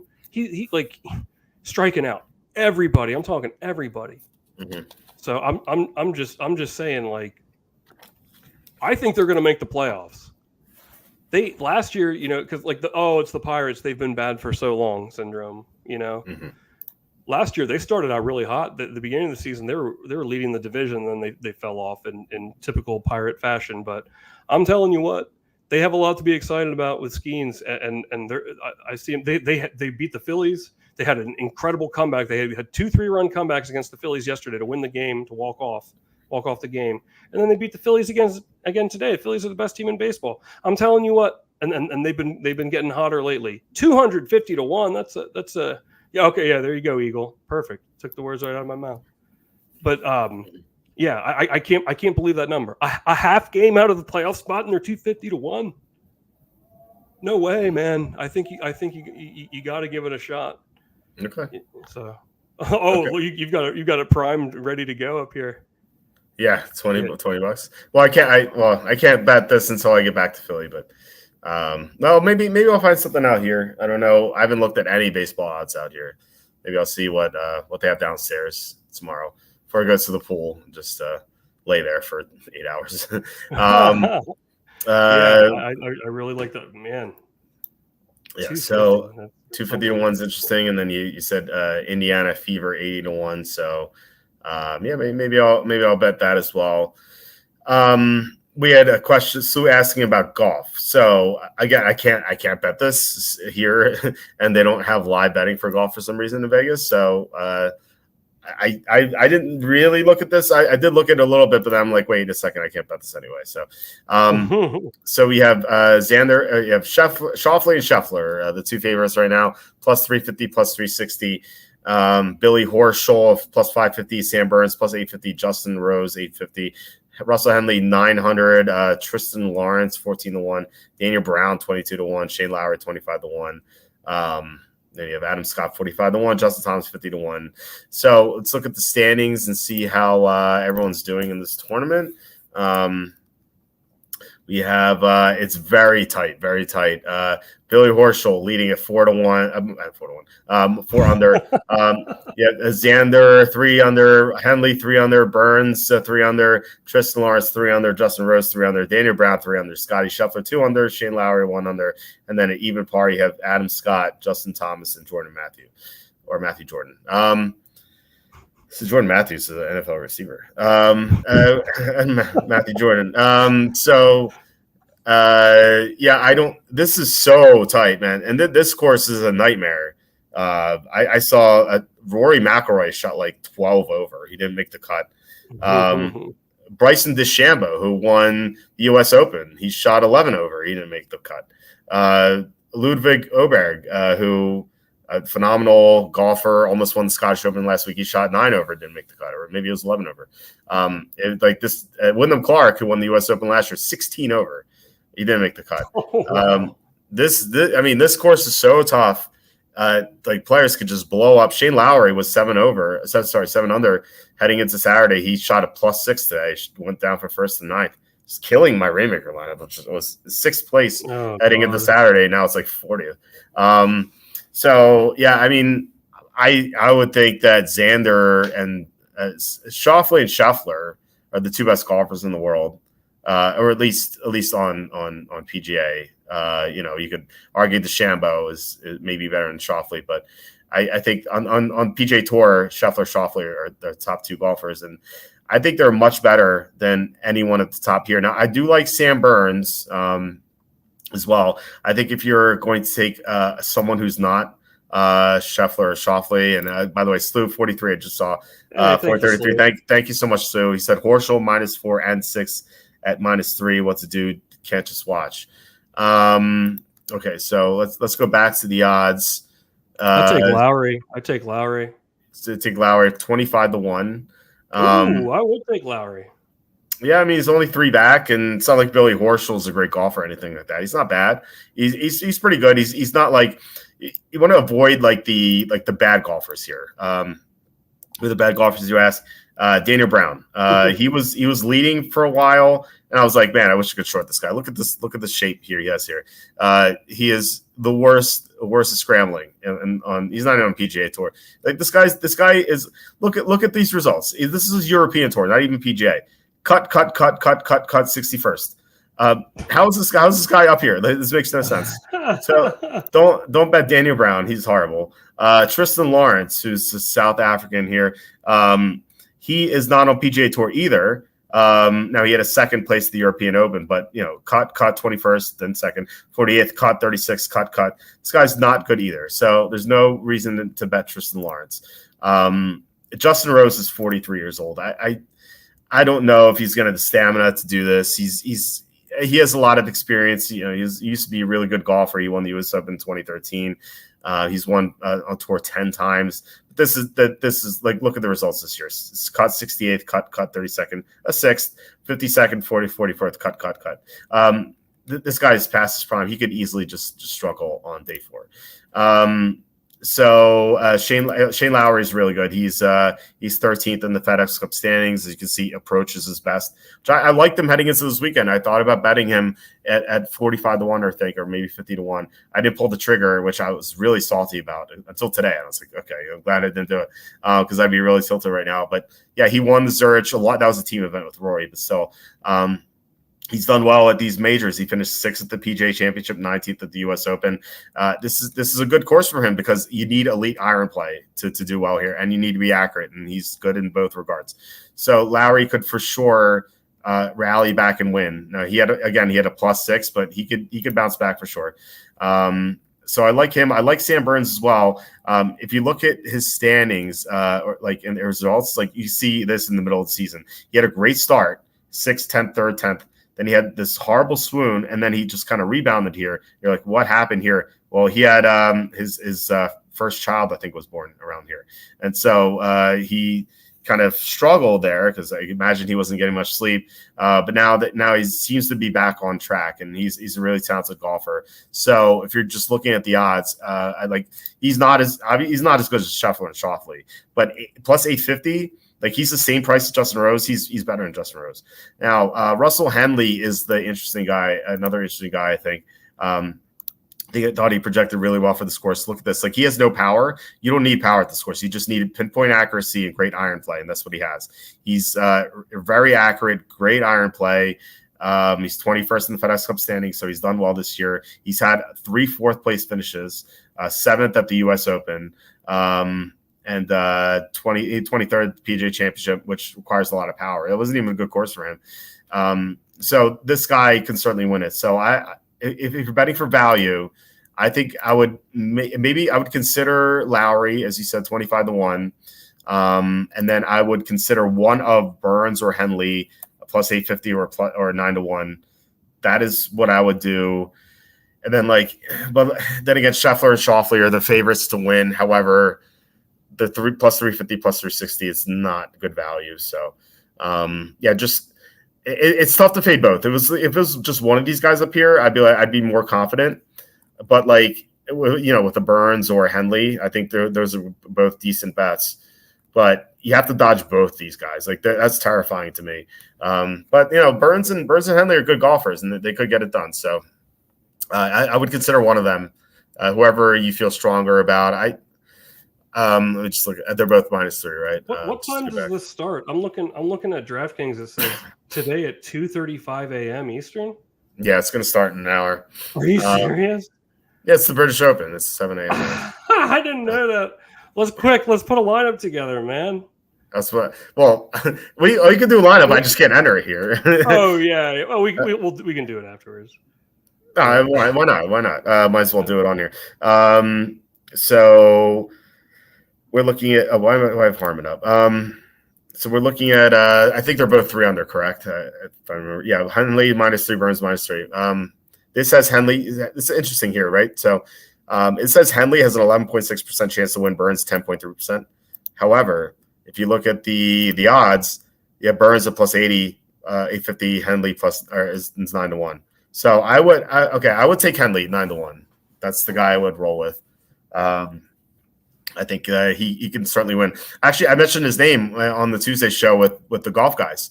I said Henley was 6,700 on DraftKings, and I said I pointed him out. I'm like, you can see Henley winning, right? I remember specifically asking that to Nuggets and Butters, and they're like, yeah, Nuggets especially. I was like, yeah, I can see that. So unfortunately, I didn't bet it, but I did say the name at least. You still have a chance. Okay. Sue says I'll go Burns, Henley, and the leader Horschel. Okay. Yeah, that could work. Again, like you have to fade both Scheffler and Schauffele, which is a nightmare potentially. But it is a course where like guys can just blow up, get triple bogeys. It is extremely difficult. I'll quote Nuggets here. This course holes 1 to 6 is heaven, which is like the easy course, the easy holes. 7 to 12 is purgatory, where like it's like really tough. It starts getting really windy, like you're going against the wind. And the holes 13 to 18 are hell. Like it is triple bogey. I saw, like, I didn't get a chance to watch this tournament very much, but I saw it at the Westgate. I saw DeChambeau just like triple bogey one hole. It's just like he just couldn't. Really? He just couldn't get on the green. It's like he was trying to chip it in from the rough, like near the green, and he went over the green into the other rough. It's my god! I was like, this is what I would do if I was out there. It's just he just let, and then like Rory didn't get a birdie until hole 14 of day 2. Like,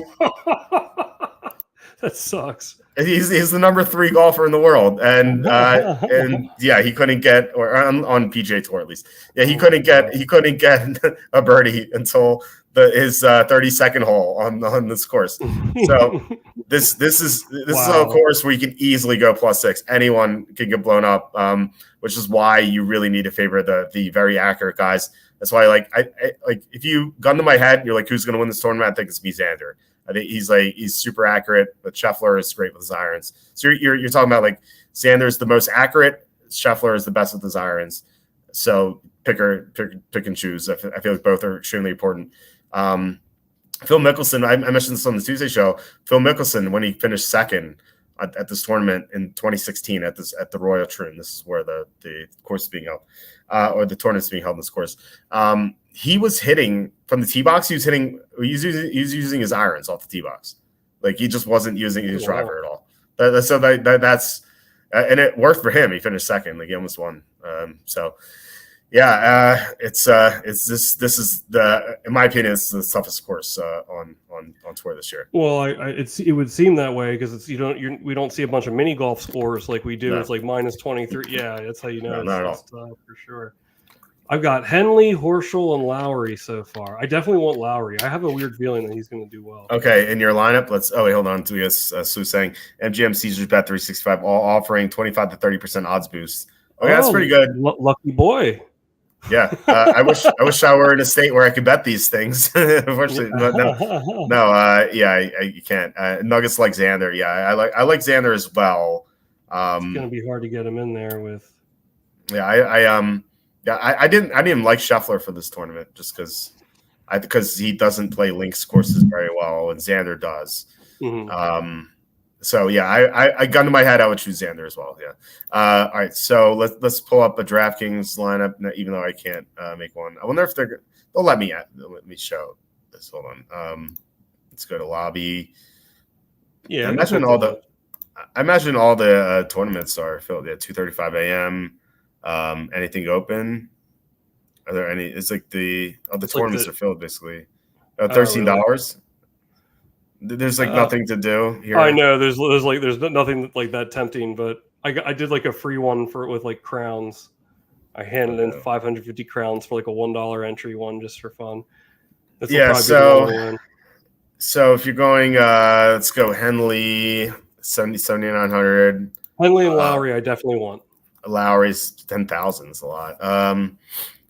Let's see here, and then. If you want to put Xander in, so 77,000 left. Trying to look at some of these names here that I kind of recognize. A lot of these are European guys. How about Grillo? I don't think he's that good. But it is a links course, and that does benefit him a little bit as a foreign guy. I am very anti-Americans on this course. With Xander being an exception, he plays links courses really well. It's a links course. It's just a lot different than American courses. And you saw that at the Ryder Cup last year, where the Europeans just dismantled the American team because they're playing on European soil. But whereas this year, I think it's going to be on American soil, and the Americans going to destroy the Europeans. Let's see here. Just so many no names down here. That's why it's going to be tough to put in both. Hang on. Okay, I think I got one. Okay, here's my lineup. You ready for it? Okay. I went Matt Wallace. I think is worth a shot. 6,600. I think he's pretty good on this course. I would try him. Then get to 7,250. How much is Wallace? 6,600. Okay, hang on. All right, I think I've got something here then. I would try Ryan. Ryan Fox is a fantastic links player. He's +9, but he's a fantastic links player. And so you have 7,700 left over. Aaron Rai, Sung JM I like a lot. He's +1, so he's probably not going to win this tournament. But Sung Jae's great on links as well. So this is what I'd roll with. You have Schauffele, Lowry, Henley, Matt Wallace, Ryan Fox, Sung JM. All right, what's your lineup?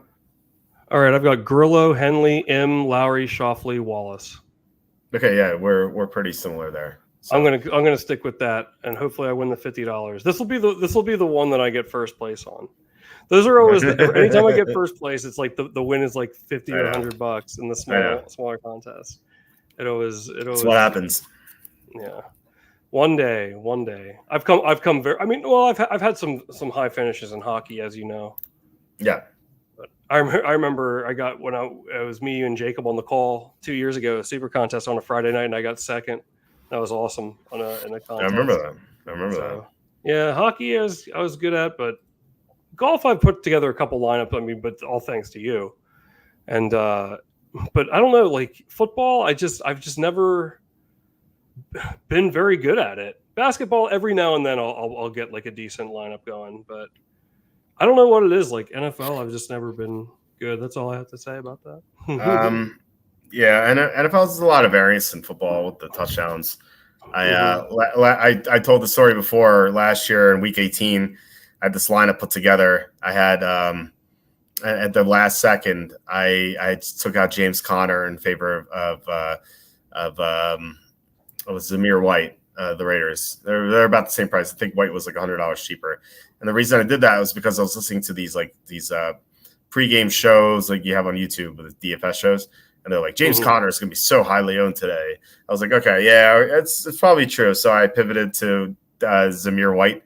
Now I entered that into single entry and the overall. I tend to do. I put it into the $100 single entry, and then I also put that into the main contest just in case. In single entry, I finished 8th. Wow. And it's a decent pay. I was $800. I was like, that's pretty good. Mm-hmm. Now, if I didn't pivot, if I kept James Conner in there, I would have won the whole thing. I would have won $50,000. Oh, man. Yeah, I know. It's just a 1-for-1 swap. The same price. Oh, geez. Didn't you say one time you swapped out someone for Jokic, and then you were oh no, and he laid a complete egg. Yes, it was like that. It was Christmas of 2019 or something. I stacked it was the Nets Hornets game, I think. It went to triple overtime. And I like stacking NBA games when there are a lot of injuries and you get all players and discounts. Because if the game goes to overtime, it's going to do well. Now, this game was triple overtime. Jeez. All my guys went insane. And my 7th guy was some middle price scrub. And in the late game, I was up there. I was in 40th place, and I still had Jokic left. And there was no one around me who still had guys left of significance. I was holy crap. If Jokic just gets his average, I'm going to be top 5 in this. Now, Jokic had his worst performance of the season. He had 18 DraftKings points. And I finished around 40th. If he just scored his average, I would have finished top 5. Now, earlier in the day, I was conflicted. I was like, do I play Jokic or Karl Anthony Towns? And I stuck with Jokic. If I had played Towns, I would have won the whole thing. I would have won 50 grand because Towns went off. So yeah, that happened to me as well. Another one of those. I mean, it is so hard. Like everything has to go right to do that well. That's why it's so hard, you know. Mm-hmm. Yep. So I know it was it was brutal. So yeah, just all these bad beats. I always tell Zandy, and he always responds, "Well, you never remember your good beats," which I suppose I suppose I've had some good ones, good wins, but I don't know. I feel like I've had more bad luck than anything. And this year in golf, I swear I've had so many Sunday blowups. Like last week with Oberg, he was leading after round 2 and 3, and he hit the fairway only 5 times on Sunday. He missed like every putt. It was brutal. He only needs to go 2 under at the Scottish Open, which is not the British Open. And like the winning score, I think, was -18. So he was 17 under, I think, heading into he was 17 under heading into round 4, and he finished 15 under or 14 under, and he only needed to go 2 under on Sunday to win. He didn't. He was 3 over. So. It's been like this all year for golf, except for when we had Akshay Bhatia at 55-1. It was a nice win, but those are only big win of the year so far. But yeah, golf. We have had some Sunday last year too. Remember, Koepka blew his lead to Rahm. That's right. At the Masters 2 years ago, or was that a year ago? Yeah, that was last year. They were playing in like a hurricane at the Masters. that really. I think that really hurt us too, just like the inconsistent, the break and play and whatnot. Yeah. So but then Brooks did come through for us. I think it was a PGA Championship, so it wasn't all for not. Yep. Yeah, and then I had Wyndham Clark at the U.S. Open last year too. Yeah. So all right. That's about it for the show. Please hit like, subscribe, comment below, share this video. Visit the link in the description for the merch store. Good luck with all the bets. I placed all of them, or will place them when I get back to PA. So yeah, I'll be betting them with you. So hopefully we win. Full slate of shows. Like I said, I'm going to be back to Philly on Monday, so we'll be live on Tuesday. I'm going to do something different since we didn't discuss Game of Thrones tonight. I will be discussing Game of Thrones with my friend Body Burner, who's done some fantasy drafts. So he'll be on, and we're going to do something fun. We're going to try to figure out how we would have done the final 2 seasons. And I have like a special plan for that. So Tom, you shouldn't watch the show because it'll be full of spoilers. So okay. We're gonna kind of come up with a game plan of how we would have written the final 2 seasons. And I said, going to do something special as well. Wednesday, I assume Kenny will be back. We'll have some sort of show on Thursday, and then Tom will be rejoining us, I think, on Saturday next week. So like I said, full slate of shows. So. Yeah, guys, thanks so much for commenting, watching. Really appreciate it. Thanks, especially to Slew for the 433 super chat. Thank you, thank you, Slew. Really appreciate it as well. So, Tom, anything to plug? Maybe your Twitch channel here. Yeah, I mean, you heard Walter in that fantastic introduction. I'm a 3-time Rocket League tournament champion. Oh, look, it says it right there too. Give me a follow on Twitch. I'm probably going to be on there later tonight, maybe. Okay. Just on there playing Rocket League and banter, and you know how we do. So. Appreciate you all hanging out and watching. Always a great time with you, and of course with you too, Walter. Yeah, absolutely love these shows. But yeah, guys, have a great weekend, and I'll talk to you on Tuesday.